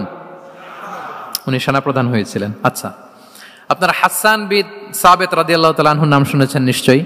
ওনাকেও তো যুদ্ধের ময়দানে পাঠিয়েছেন না? ওনারা পাঠিয়েছেন। ওনারা দিয়ে কি করছেন বলেন? কবিতা লিখতেন। ওনার কাব্য প্রতিভা ছিল। উনি বেসিকলি যুদ্ধ করতে জানতেন না, এজন্য রাসূল সাল্লাল্লাহু আলাইহি ওয়াসাল্লাম যুদ্ধে ওনাকে পাঠাতেনও না। বিভিন্ন যুদ্ধে ওনাকে না পাঠিয়ে নারীদেরকে, মদিনার নারী শিশু ভালনারেবলস যারা আছে তাদেরকে দেখভাল করার জন্য মদিনায় উনি রেখে যেতেন, কারণ আল্লাহ তাআলা ওনাকে কাব্য প্রতিভা দিয়েছিলেন। ওনার এক এক কবিতা পড়লে গায়ের লোম খাড়া হয়ে যায়। You will have goosebumps, literally আপনার গায়ের পশম দাঁড়িয়ে যাবে। এবং উনি ওনার কবিতা দিয়ে মুসলিমদেরকে, সাহাবীদেরকে উজ্জীবিত করতেন। মসজিদে নববীতে আল্লাহ রাসূল সাল্লাল্লাহু আলাইহি ওয়াসাল্লাম ওনার মিম্বারের পাশে শুধু হাসান বিন সাবিত রাদিয়াল্লাহু তাআলা আনহুর জন্য আলাদা একটা মিম্বার বানিয়েছিলেন, যে হাসান তুমি ওখানে উঠে কবিতা লিখে আমার সাহাবাদেরকে উজ্জীবিত করবে জিহাদের জন্য। আল্লাহু আকবার। তাহলে একজনকে সেনাপ্রধান, আরেকজনকে জাতীয় কবি, আরেকজনকে হাসান বিন সাবিত রাদিয়াল্লাহু তাআলা আনহুকে কি বানালেন? জাতীয় কবি বানালেন। আচ্ছা, হুযাইফা ইবনুল ইয়ামান রাদিয়াল্লাহু তাআলা আনহু, ওনার ছিল ডিটেকটিভ মাইন্ড, এজন্য ওনাকে রাসূল সাল্লাল্লাহু আলাইহি ওয়াসাল্লাম মদিনার গোয়েন্দা বিভাগের প্রধান বানিয়েছেন, হেড অফ ডিটেকটিভ ডিভিশন। হুযাইফা ইবনুল ইয়ামান ছিলেন মদিনার কি?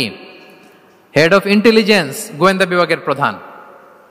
মুআয ইবনে জাবাল রাদিয়াল্লাহু তাআলা আনহু প্রশাসনিক কাজ খুব ভালো বুঝতেন। মদিনার সবচাইতে বড় সিনিয়র আমলা ছিলেন মদিনা রাষ্ট্রের। মদিনা রাষ্ট্রের সবচাইতে সিনিয়র আমলা মুআয ইবনে জাবাল রাদিয়াল্লাহু তাআলা আনহুকে রাসূল সাল্লাল্লাহু আলাইহি ওয়াসাল্লাম কবিতা লেখার দায়িত্বও দেন নাই, গোয়েন্দাগিরি করতে দেন নাই, ওনাকে ইয়ামানের গভর্নর করে পাঠিয়েছেন।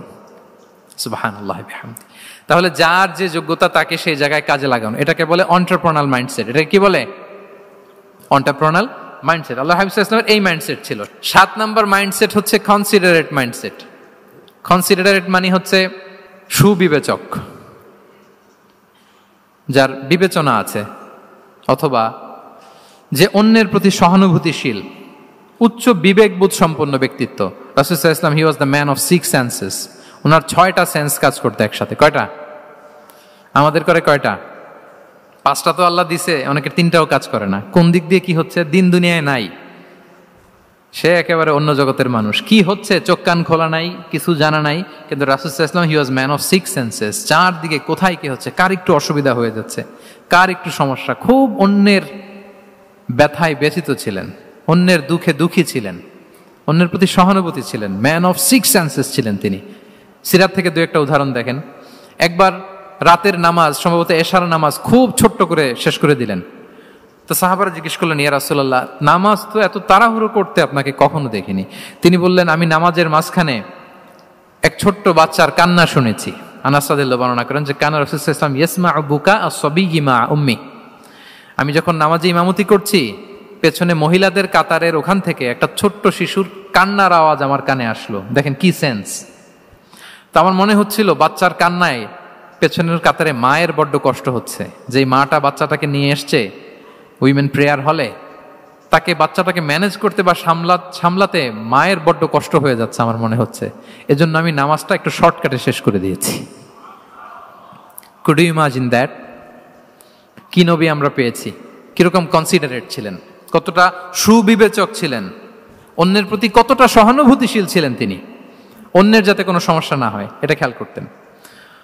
মুআয ইবনে জাবাল রাদিয়াল্লাহু তাআলা আনহুকে মদিনার পাশেই এক মসজিদের ইমাম করে পাঠালেন। উনি ইমামতির দায়িত্ব পেয়ে একবার মাগরিবের নামাজে সূরা বাকারা তেলাওয়াত শুরু করলেন। তো ওনার হয়তো তেলাওয়াত করতে করতে একটা ইমোশন চলে আসছে, উনি তো সুরের ঝংকার দিয়ে তেলাওয়াত করতেছেন। এখন পেছনে যারা মুসল্লি ছিল এরা ছিল সব কৃষিজীবী সাহাবী। এরা কি ছিল? সারা দিন ওট দিয়ে খেজুর গাছে পানি দিয়ে যান যায় কোন রকম ফরজ পেরে যায় ঘুমাইতে হবে। এই সাহাবীরা যখন পিছনে দাঁড়াইছে আর উনি ধরছে কোন সূরা? সূরাতুল বাকারা। এখন ওনারা তো আর থাকতে পারে না, ওনার সাথে থাকতে না পারে এক সাহাবী নামাজ রেখে দিয়ে ডাইরেক্ট রাসূল সাল্লাল্লাহু আলাইহি ওয়াসাল্লামের কাছে, কারণ বড় হুজুর তো আছে মদিনায়।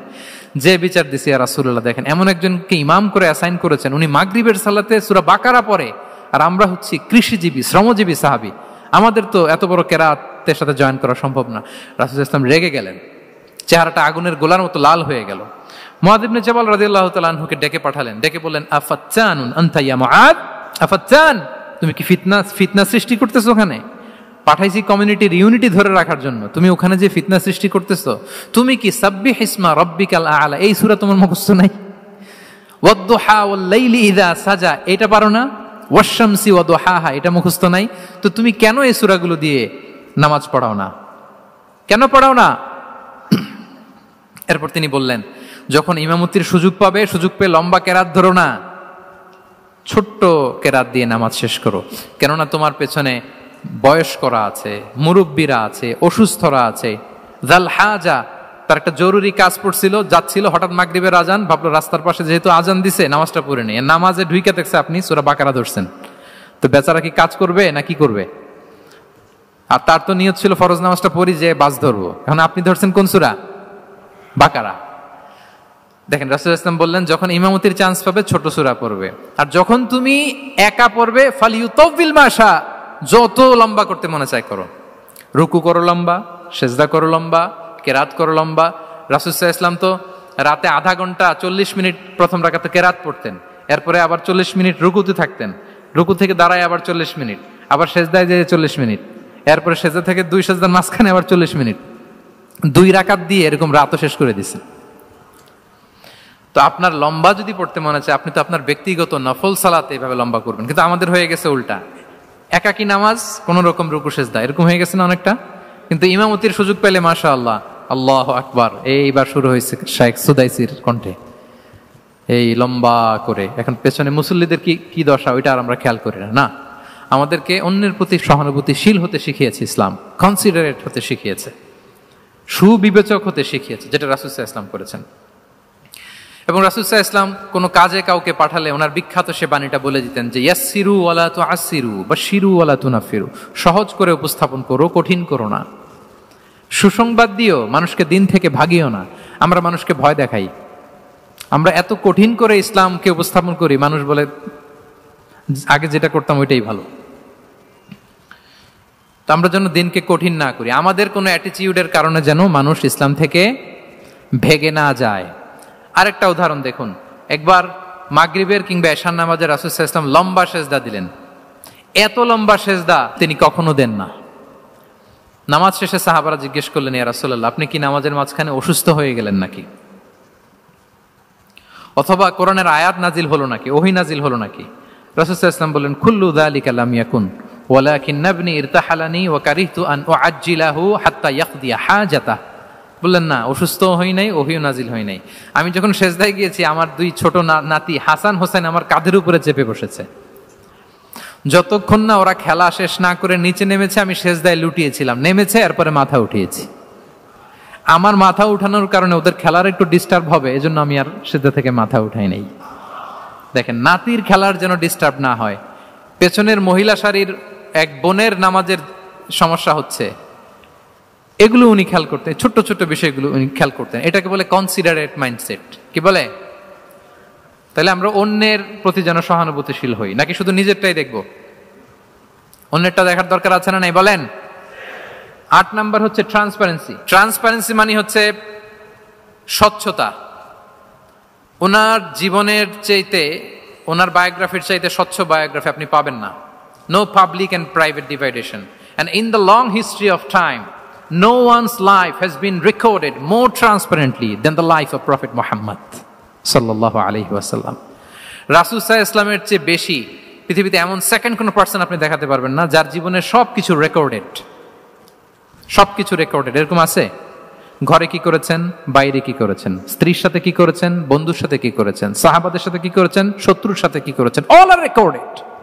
সব এন্ড ক্রিস্টাল ক্লিয়ার, একেবারে স্বচ্ছ পানির মতো, স্ফটিক কাচের মতো ক্লিয়ার, ট্রান্সপারেন্ট। ওনার সব কাজে উনি স্বচ্ছতা বজায় রাখতে চাইতেন।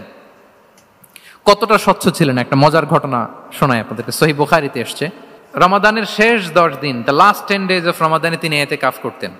তো ইতিকাফ অবস্থায় স্ত্রীরা এসে রাতে দেখা করে যেত, জরুরি কথা আলাপ থাকলে সেরে যেত। একবার রাতে সফিয়া বিনতে হুয়াই ইবনে আখতাব রাদিয়াল্লাহু তাআলা আনহা আসলেন, ওনার স্ত্রী।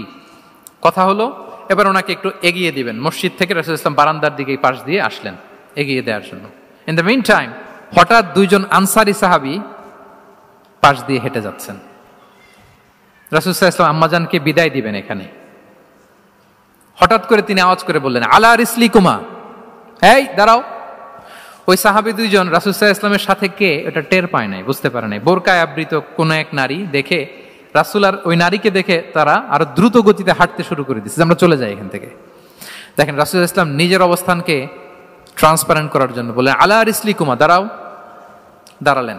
তখন রাসূল সাল্লাল্লাহু আলাইহি ওয়াসাল্লাম বললেন যে, ইন্নাহা উম্মুকুম সফিয়া, আমার পাশে যাকে দেখতে পাচ্ছ বলে দেয়া ভালো যে সে কিন্তু অন্য কোনো নারী নয়, সে তোমাদের মা উম্মুল মুমিনিন সফিয়া। সাহাবারা বলে, সুবহানাল্লাহ ইয়া রাসূলুল্লাহ, ইয়া রাসূলুল্লাহ, এ কেমন কথা? আপনি কেন আমাদের কাছে জবাবদিহি করতে যাচ্ছেন বা ক্লারিফাই করছেন? আপনার পাশে কোনো নারী এত রাতে যদি দাঁড়িয়ে থাকে, তিনি তো আমাদের মাদের মধ্যে থেকেই তো একজন হবেন, কেন আপনি বলতেছেন? তখন রাসূল সাল্লাল্লাহু আলাইহি ওয়াসাল্লাম বললেন যে, না, ইন্না শাইতানা ইয়াজরি মিনাল ইনসানি মাজরাদ দাম, শয়তান মানুষের রগে রগে চলাচল করে। ওয়া ইন্নী খাশিতু আইয়ুকযিফা ফি কুলুবিকুমা শাররান, আরেক বর্ণনায় আছে শাইআন, আমার ভয় হয় হয়তো শয়তান কোনো সন্দেহের উদ্রেক তোমাদের হৃদয়ে ঢুকাই দিতে পারে। সুবহানাল্লাহ। এজন্য আমি ক্লিয়ার করে দিলাম, এটা আমার বউ, আমার স্ত্রী, তোমাদের মা সফিয়া। 2 জন সাহাবী যদি চলে যায়, এমন হতেই পারতো বাড়িতে যে একজন আরেকজনকে জিজ্ঞেস করতে পারতো যে, আচ্ছা, নবীর পাশে যে কালো বোরকা পরা মহিলাটা ছিল দেখছো না, এটা কে? তখন একজন হয়তো বলতো, কে আর হবে, আমাদের মাই তো হবে, কোনো এক মা। আরেকজন বলবে, আমাদের উম্মুল মুমিনিনের কেউ ছিল নাকি অন্য কেউ? এরকম একটা হুট করে সন্দেহের উদ্রেক মাথায় আসতে পারে না যে ওনার স্ত্রী ছিল না অন্য কেউ ছিল? আসতে পারে কি পারে না বলেন? ওই সন্দেহের অবকাশটুকু রাসূল সাল্লাল্লাহু আলাইহি ওয়াসাল্লাম রাখেন নাই। উনি বলে দিলেন যে এটা তোমাদের মা, এটা সফিয়া। এই সন্দেহের অবকাশের কোনো সুযোগ নাই। তাহলে রাসূল সাল্লাল্লাহু আলাইহি ওয়াসাল্লামের পুরো লাইফ ছিল ট্রান্সপারেন্ট, একেবারে স্বচ্ছ। তাহলে রাসূল সাল্লাল্লাহু আলাইহি ওয়াসাল্লামের লাইফ তিনি কত স্বচ্ছতার সাথে কাটিয়েছেন, এটা ক্লিয়ার না আমাদের সাথে? Transparent mindset. 9 নাম্বার হচ্ছে অ্যাপ্রিসিয়েটিভ, অর্থাৎ অন্যের প্রশংসা করা। আমরা অনেক সময় অন্য কেউ ভালো কাজ করলে অ্যাপ্রিসিয়েট করতে চাই না।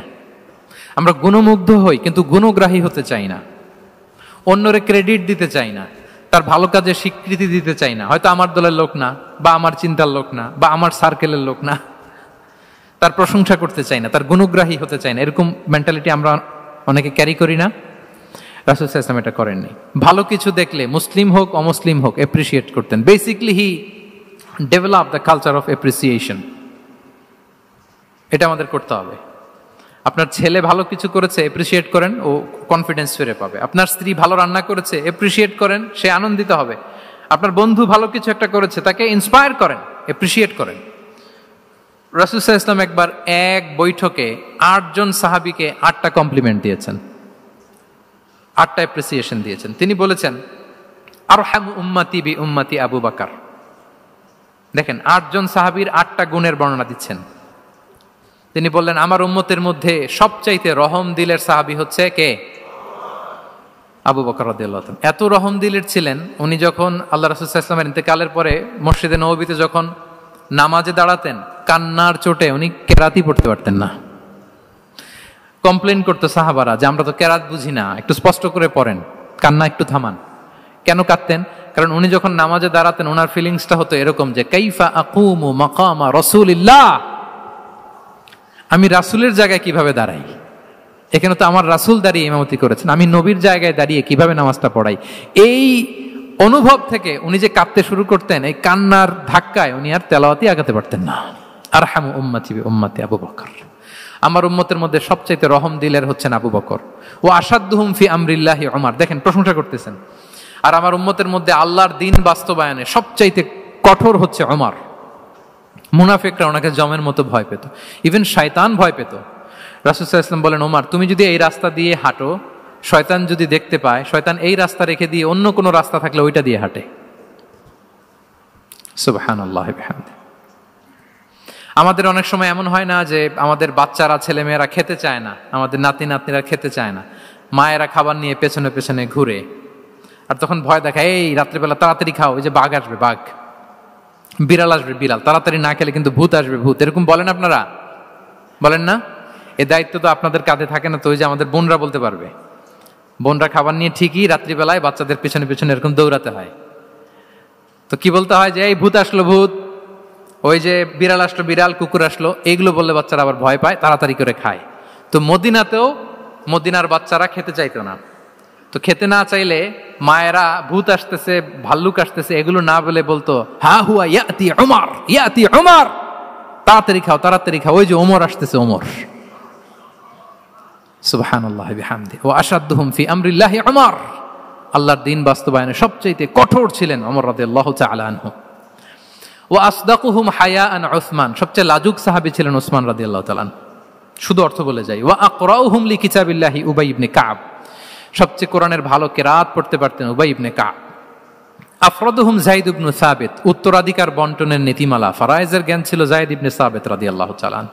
ওয়া আ'লামুহুম বিল হালালি ওয়াল হারামি মুআদ ইবনে জাবাল, এই উম্মতের হালাল হারামের স্পেশালিস্ট সাহাবী হচ্ছেন মুআদ ইবনে জাবাল। আলা ওয়া ইন্না লিকুল্লি উম্মাতিন আমিনান ওয়া আমিনা হাদিহিল উম্মাহ আবু উবাইদা ইবনুল জাররাহ, সব উম্মতের একজন বিশ্বস্ত লোক থাকে, এই উম্মতের সবচাইতে বিশ্বস্ত লোক হচ্ছে আবু উবাইদা ইবনুল জাররাহ। দেখেন 8 জন সাহাবীর 8টা গুণের কথা বললেন। আচ্ছা, রাসূল সাল্লাল্লাহু আলাইহি ওয়াসাল্লাম যখন সাহাবীদের প্রশংসা করেছেন, ওই সাহাবীদের কেমন লেগেছে বলেন তো? ফিলিংসটা ভালো লেগেছে না?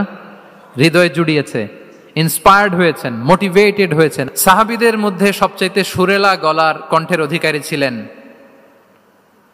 আবু মুসা আল-আশআরী রাদিয়াল্লাহু তাআলা আনহু। তো রাসূল সাল্লাল্লাহু আলাইহি ওয়াসাল্লাম একবার রাত্রিবেলা তার বাসার পাশ দিয়ে যাচ্ছিলেন, দীর্ঘ সময় ওনার কণ্ঠের তেলাওয়াত শুনলেন। পরের দিন সকালে বললেন যে আবু মুসা, তুমি তো চমৎকার গলায় তেলাওয়াত করো। আবু মুসা বলে, ইয়া রাসূলুল্লাহ, আমি তো কোনোদিন আপনার সামনে দাঁড়িয়ে তেলাওয়াত করি না, আপনি কি করে জানলেন? রাসূল সাল্লাল্লাহু আলাইহি ওয়াসাল্লাম বললেন, গত রাতে তুমি যখন তেলাওয়াত করছিলে আমি তোমার ঘরের পাশ দিয়ে যাচ্ছিলাম, আমি মনোযোগ দিয়ে শুনেছি। আবু মুসা বলে, ইয়া রাসূলুল্লাহ, আপনি আমার তেলাওয়াত শুনতেছেন, ওইটা জানলে তো আমি ফজর পর্যন্ত তেলাওয়াত চালিয়ে যেতাম, হাত্তাল ফাজর আমি তেলাওয়াত চালিয়ে যেতাম ইয়া রাসূলুল্লাহ। আল্লাহ রাসূল সাল্লাল্লাহু আলাইহি ওয়াসাল্লাম তখন বললেন, লাকাদ উতিতা মিজমারান মিন মাজামিরি আলি দাউদ, হে আবু মুসা, দাউদ আলাইহিস সালামের গলায় আল্লাহ তাআলা যেমনি সুরের ঝংকার দিয়েছেন, এই উম্মতের মধ্যে তোমার গলায় আল্লাহ সেই সুরের লহরী ঢেলে দিয়েছে। বলেন এই অ্যাপ্রিসিয়েশন যখন রাসূলের মুখ থেকে পাইলো কেমন লাগবে ওনার? এখানে ধরেন আপনি কেউ হাফেজে কোরআন শেখ সুদাইস যদি বলে যে মাশাআল্লাহ মাশাআল্লাহ আনতা কারিউল কুররা, আপনাকে যদি এটা বলে কেমন লাগবে আপনার? হ্যাঁ, সারা দুনিয়া তো এটা বলে বেড়াবেন যে শেখ সুদাইস আমার রেসিটেশনের প্রশংসা করেছে, খাবার ইমাম আমার প্রশংসা এপ্রিসিয়েট করেছে। আর স্বয়ং রাসূলুল্লাহ সাল্লাল্লাহু আলাইহি ওয়াসাল্লাম যখন বলে তোমার গলায় আল্লাহ সুরের ঝংকার ঢেলে দিয়েছে, তখন ওনার কেমন লেগেছে? এজন্য আপনার ছেলে মেয়ে স্ত্রী বন্ধু আপনার সার্কেলের কেউ কোনো ভালো কাজ করলে কৃপণতা করবেন না, এপ্রিসিয়েট করুন। রাসূল সাল্লাল্লাহু আলাইহি ওয়াসাল্লাম এপ্রিসিয়েশন আমাদেরকে শিখিয়েছেন। ইভেন মুখাইরেক নামে এক ইহুদি ছিল, মদিনার সব ইহুদিরা বিট্রে করেছে, কিন্তু এই মুখাইরেক নামে এক ইহুদি উহুদের যুদ্ধে মুসলিমদের পক্ষে লড়াই করে নিহত হয়েছে। সে তার কথা রেখেছে। মুসলিম সাহাবীদের শহীদদের লাশের সাথে যখন এই ইহুদি তার লাশও আনা হলো, রাসূল সাল্লাল্লাহু আলাইহি ওয়াসাল্লাম তার দিকে তাকায় বললেন, মুখাইরিক খায়রু ইয়াহুদ, Mukhayriq is the best among Jewish. তিনি বললেন মুখাইরিক, এই পৃথিবীতে যত ইহুদি আছে এখানকার ইহুদিদের মধ্যে মুখাইরিক হচ্ছে সবচেয়ে শ্রেষ্ঠ ইহুদি। দেখেন মুখাইরিক কোন ধর্মের ছিলেন? মুসলিম নাকি? কোন ধর্মের? ইহুদি হওয়ার পরেও তাকে এপ্রিসিয়েশন করতে রাসূল সাল্লাল্লাহু আলাইহি ওয়াসাল্লাম ভুলেন নাই। তাহলে আমরা যেন এপ্রিসিয়েটিভ মাইন্ডসেটের অধিকারী হই।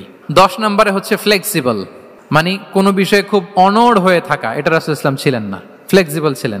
আমরা অনেক সময় বলি না যে ভাই আপনি কি 9টায় আসতে পারবেন না 10টায়? বলে আম ফ্লেক্সিবল উইথ দিস, মানে যেটা বলবেন আমার সমস্যা, এরকম ইজি গোয়িং ছিলেন উনি, গো ধরে থাকতেন না, যে কোনো পরিস্থিতিকে সামলে নিতেন। ফ্লেক্সিবল হচ্ছে যে কোনো পরিবেশ পরিস্থিতির সাথে নিজেকে মানিয়ে নেওয়া, খাপ খাওয়া, নিজেকে সামলে নেয়া, সলিউশন বের করে ফেলা, এটা রাসূল সাল্লাল্লাহু আলাইহি ওয়াসাল্লামের ছিল। এটাকে বলে ফ্লেক্সিবল মাইন্ডসেট। নাজরানের 60 জন খ্রিস্টান পাদ্রী এসেছিল মদিনায় দেখা করতে। এখন এত মানুষকে সম্মানিত মেহমান উনি কোথায় বসতে দিবেন? পরামর্শ করলেন কোথায় বসতে দেওয়া যায়। এক সাহাবী বলে আমার কাছে কিছু খেজুর পাতা আছে, ওটা বিছায়া একটা জায়গা করি ওখানে বসি। রাসূল সাল্লাল্লাহু আলাইহি ওয়াসাল্লাম বললেন না, দামি মেহমান, এটা হয়। আরেকজন বলে বিকেল বেলায় তো সূর্য পড়ে যাবে, পাহাড়ের ছায়ায় উহুদ পাহাড়ের ওই পাশে যেয়ে বসি। রাসূল সাল্লাল্লাহু আলাইহি ওয়াসাল্লাম বললেন না, এটাও তো হয় না। বলতে বলতে ওই 60 জন পাদ্রী চলেই আসছেন এই মানে বিদেশি মেহমান, ফরেন ডেলিগেশন। কি করবেন?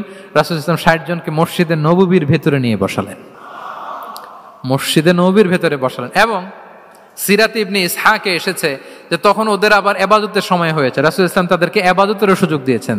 তাদের কিবলা পূর্ব দিকে, তারা পূর্ব দিকে হয়ে 60 জন ওখানে ইবাদত করেছে, তাদের ধর্ম রীতি অনুযায়ী সালাত আদায় করেছে। দেখেন কতটা ফ্লেক্সিবল ছিলেন রাসূল সাল্লাল্লাহু আলাইহি ওয়াসাল্লাম। ফজরের সালাতের পরে ঘরে ঢুকেই আম্মা জান আয়েশাকে জিজ্ঞেস করতেন কোনো খাবার আছে? আম্মা জান আয়েশা যদি বলতেন আছে, তিনি সেটা খেতেন। কোনোদিন যদি বলতেন না ইয়া রাসূলুল্লাহ ঘরে তো খাবার নাই, তখন রাসূল সাল্লাল্লাহু আলাইহি ওয়াসাল্লাম বলতেন ফা ইন্নী সাইম, অসুবিধা নাই, খাবার যেহেতু নাই আমি রোজা রেখে দিলাম। কত ইজি গোয়িং। আচ্ছা আমরা হলে কি করতাম বলেন তো? ফজরের পরে ঘরে গেছেন, আপনি বড় সাহেব না, এবার যাওয়ার পরে জিজ্ঞেস করছেন কি আছে খাবার দাও, যদি বলে ঘরে কিছু নাই, কি বলবেন? দেখি কয়েকটা উত্তর আসুক। হ্যাঁ, খবর আছে? এই তো যদি আমরা আলহামদুলিল্লাহ বলি, that is called easy going and flexible mindset. এটাই হওয়া উচিত। খাবার থাকলে খেতেন, না থাকলে বলতেন okay I am fasting, it's not a big deal, ফা ইন্নী সাইম, যেহেতু নাই কি আর করবো, আমি রোজা রেখে দিলাম। এরকম ইজি গোয়িং ছিলেন। দেখেন his life was so simple but so special. Muhammad সাল্লাল্লাহু আলাইহি ওয়াসাল্লাম তাহলে ফ্লেক্সিবল ছিলেন। 11 নাম্বার হচ্ছে অপটিমিস্টিক মাইন্ডসেটের অধিকারী ছিলেন। অপটিমিস্টিক, প্যাসিমিস্টিক ছিলেন না, মানে ইতিবাচক চিন্তা করতেন সবসময়। কি চিন্তা করতেন? আপনি আজকের এই হল রুমের কিছু ভুল ধরতে পারবেন না? যদি বলে যে কয়েকটা ভুল ধরেন, বলবেন যে এই সমস্যা, সাউন্ডের সমস্যা, ওইদিকে এটা নাই, ওইদিকে এটা নাই, এটা হচ্ছে ভুল। আপনি প্যাসিমিস্টিকটা ধরলেন। এবার যদি বলা হয় আজকের এই প্রোগ্রামের কয়েকটা পজিটিভ দিক বলেন, তখন আপনি কিন্তু কয়েকটা পয়েন্ট বের করতে পারবেন যে এটা ছিল একটা ইতিবাচক দিক, এই প্রোগ্রামের এটা ছিল একটা পজিটিভ দিক। তো রাসূল সাল্লাল্লাহু আলাইহি ওয়াসাল্লাম ওই পজিটিভ দিকগুলোতে ফোকাস করতেন। হ্যাঁ, come back positive, not go back negative. রাসূল সাল্লাল্লাহু আলাইহি ওয়াসাল্লামের কাছে এসে যদি কেউ বলতে ইয়া রাসূলুল্লাহ আমি খুব অসুস্থ, রাসূল সাল্লাল্লাহু আলাইহি ওয়াসাল্লাম বলতেন লা বাসা আলাইকা তুহুরুন ইনশাআল্লাহ, ইয়া রাসূলুল্লাহ আমি অসুস্থ। রাসূল সাল্লাল্লাহু আলাইহি ওয়াসাল্লাম বলতেন আরে don't worry, it will cleanse up you from your sins if আল্লাহ উইশ, ইনশাআল্লাহ এতে তোমার যে গুনাহ টুনা আছে, পাপ আছে, এই পাপগুলোকে আল্লাহ তাআলা এই অসুস্থতা দিয়ে মোচন করে দিচ্ছেন। পড়েন সুবহানাল্লাহ।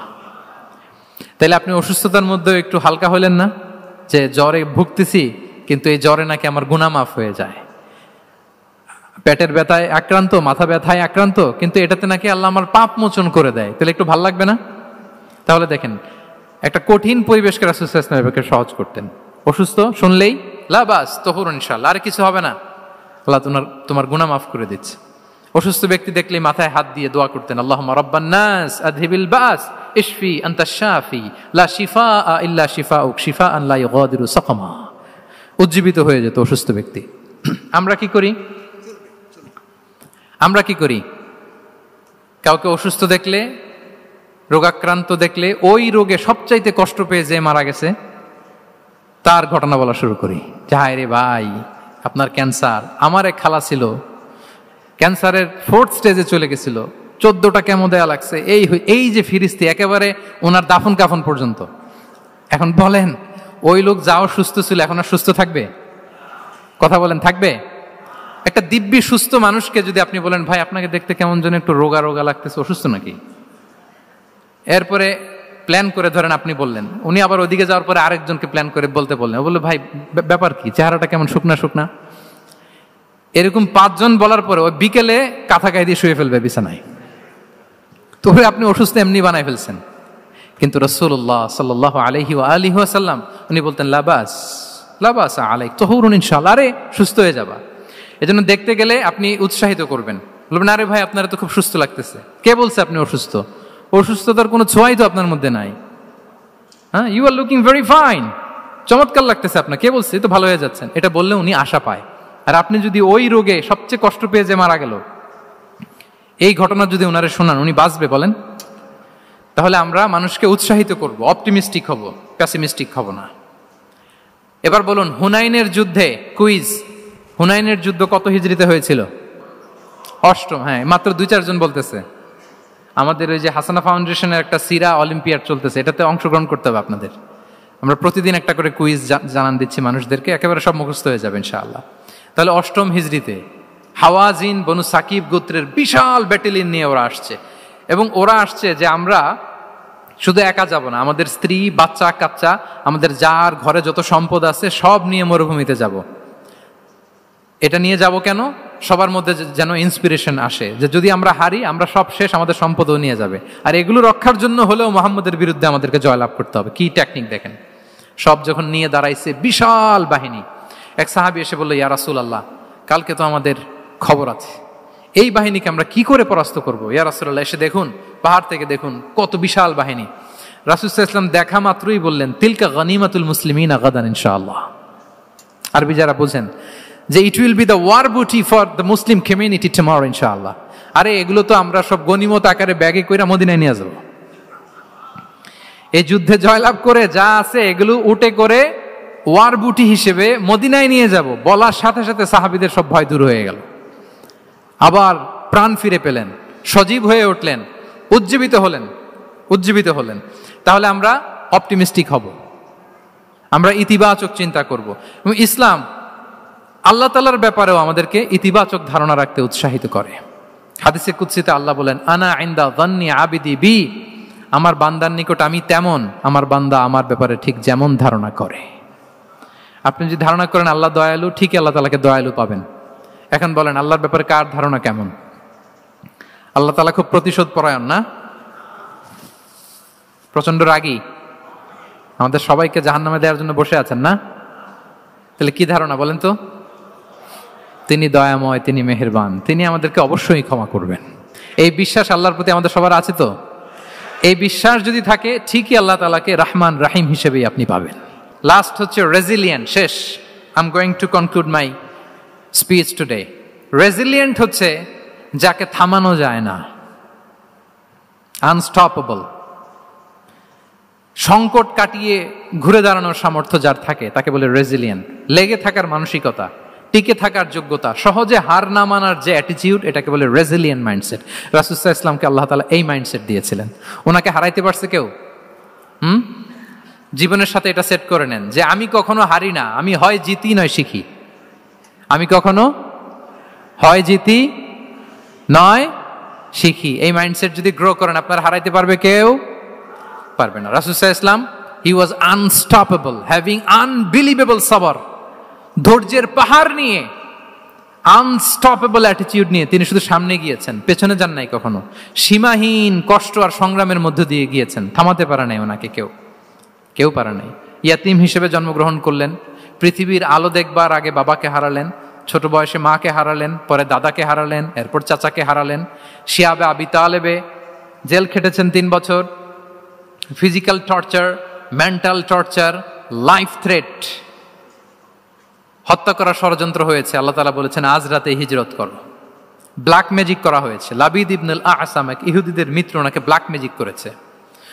মারার জন্য খাদ্যে বিষ মিশিয়ে দেয়া হয়েছিল। বাজুর মাংস, খাসির বাজুর মাংস পছন্দ করতেন। খাইবারের এক ইহুদি নারী এই ছাগলের এই মাংসের মধ্যে বিষ দিয়েছিলেন। ইহুদিদের পক্ষ থেকে betray, treachery, conspiracy and what not, কি বাকি ছিল বলেন? ষড়যন্ত্রের এমন কোনো ধরন ছিল না যেটা তারা বাকি রেখেছে। কিন্তু রাসূল সাল্লাল্লাহু আলাইহি ওয়াসাল্লামকে কি থামানো গিয়েছিল? বলেন থামানো গিয়েছিল? গোটা বিশ্বব্যাপী উনি ছড়িয়ে দিয়েছিলেন লা ইলাহা মুহাম্মাদুর, so nothing can stop him. আমাদের যে লক্ষ্য, ওই লক্ষ্য পানে আমরা পৌঁছবই, আমাদেরকে কোনো কিছু থামাতে পারবে না ইনশাআল্লাহ। বলেন আমরা আমাদের লক্ষ্য পানে মানজালে মাকসাদে দৌড়ে দৌড়ে যাব। আমাদেরকে থামিয়ে দেয়া হলে আমরা হাঁটতে থাকবো, সেখানে আমাদেরকে আঘাত করা হলে আমরা হামাগুড়ি দিয়ে সামনের দিকে যেতে থাকবো, সেখানেও থামিয়ে দেওয়ার চেষ্টা করা হলে আমরা আমাদের মঞ্জিলে মাকসিদের দিকে অপলক নেত্রে চেয়ে থাকবো। আমাদেরকে কেউ থামাতে পারবে? রেজিলিয়েন্ট, অনর, অটল, আনস্টপেবল, এই মাইন্ডসেটের অধিকারী ছিলেন। ফলেই তিনি লা ইলাহার বাণীকে গোটা বিশ্বে ছড়িয়ে দিতে পেরেছেন। তাহলে আমরা রেজিলিয়েন্ট হতে চাই কি চাই না বলেন? সম্মানিত শুধু মোট কয়টা মাইন্ডসেট জানলাম? 12টা। এগুলোকে আমরা নিজেদের মধ্যে ধারণ করতে পারবো ইনশাআল্লাহ। কারণ রাসূল সাল্লাল্লাহু আলাইহি ওয়াসাল্লাম আমাদের জন্য যা নিয়ে এসেছেন ওইটাই আমাদের আঁকড়ে ধরতে হবে, যেটা বারণ করেছেন ওইটা থেকে আমাদের দূরে থাকতে হবে। যে আয়াত দিয়ে শুরু করেছিলাম সূরা হাশরে, রমা আতাকুমুর রাসূলু ফাখুযুহু ওয়া মা নাহাকুম আনহু ফানতাহু। নবী যা এনেছে ধরো, নবী যা বারণ করেছে সেগুলো ছেড়ে দাও।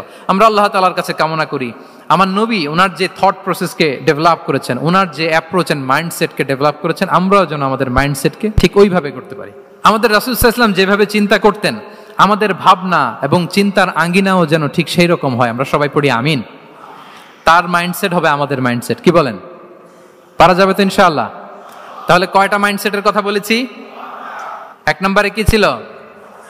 God centric. 2 নম্বরে ভিশন ওরিয়েন্টেড। 3 নম্বরে উইজডম ড্রিভেন। 4 নম্বরে রিফর্ম সেন্ট্রিক। 5 নম্বর ওপেন মাইন্ডেড। 6 নম্বর এন্টারপ্রেনার। 7 নম্বর কনসিডারেট। 8 নম্বর ট্রান্সপারেন্ট। 9 নম্বর অ্যাপ্রিশিয়েটিভ। 10 নম্বর ফ্লেক্সিবল। 11 নম্বর অপটিমিস্টিক এবং 12 নম্বর রেজিলিয়েন্ট। এটা ছিল রাসূল সাল্লাল্লাহু আলাইহি ওয়াসাল্লামের মাইন্ডসেট।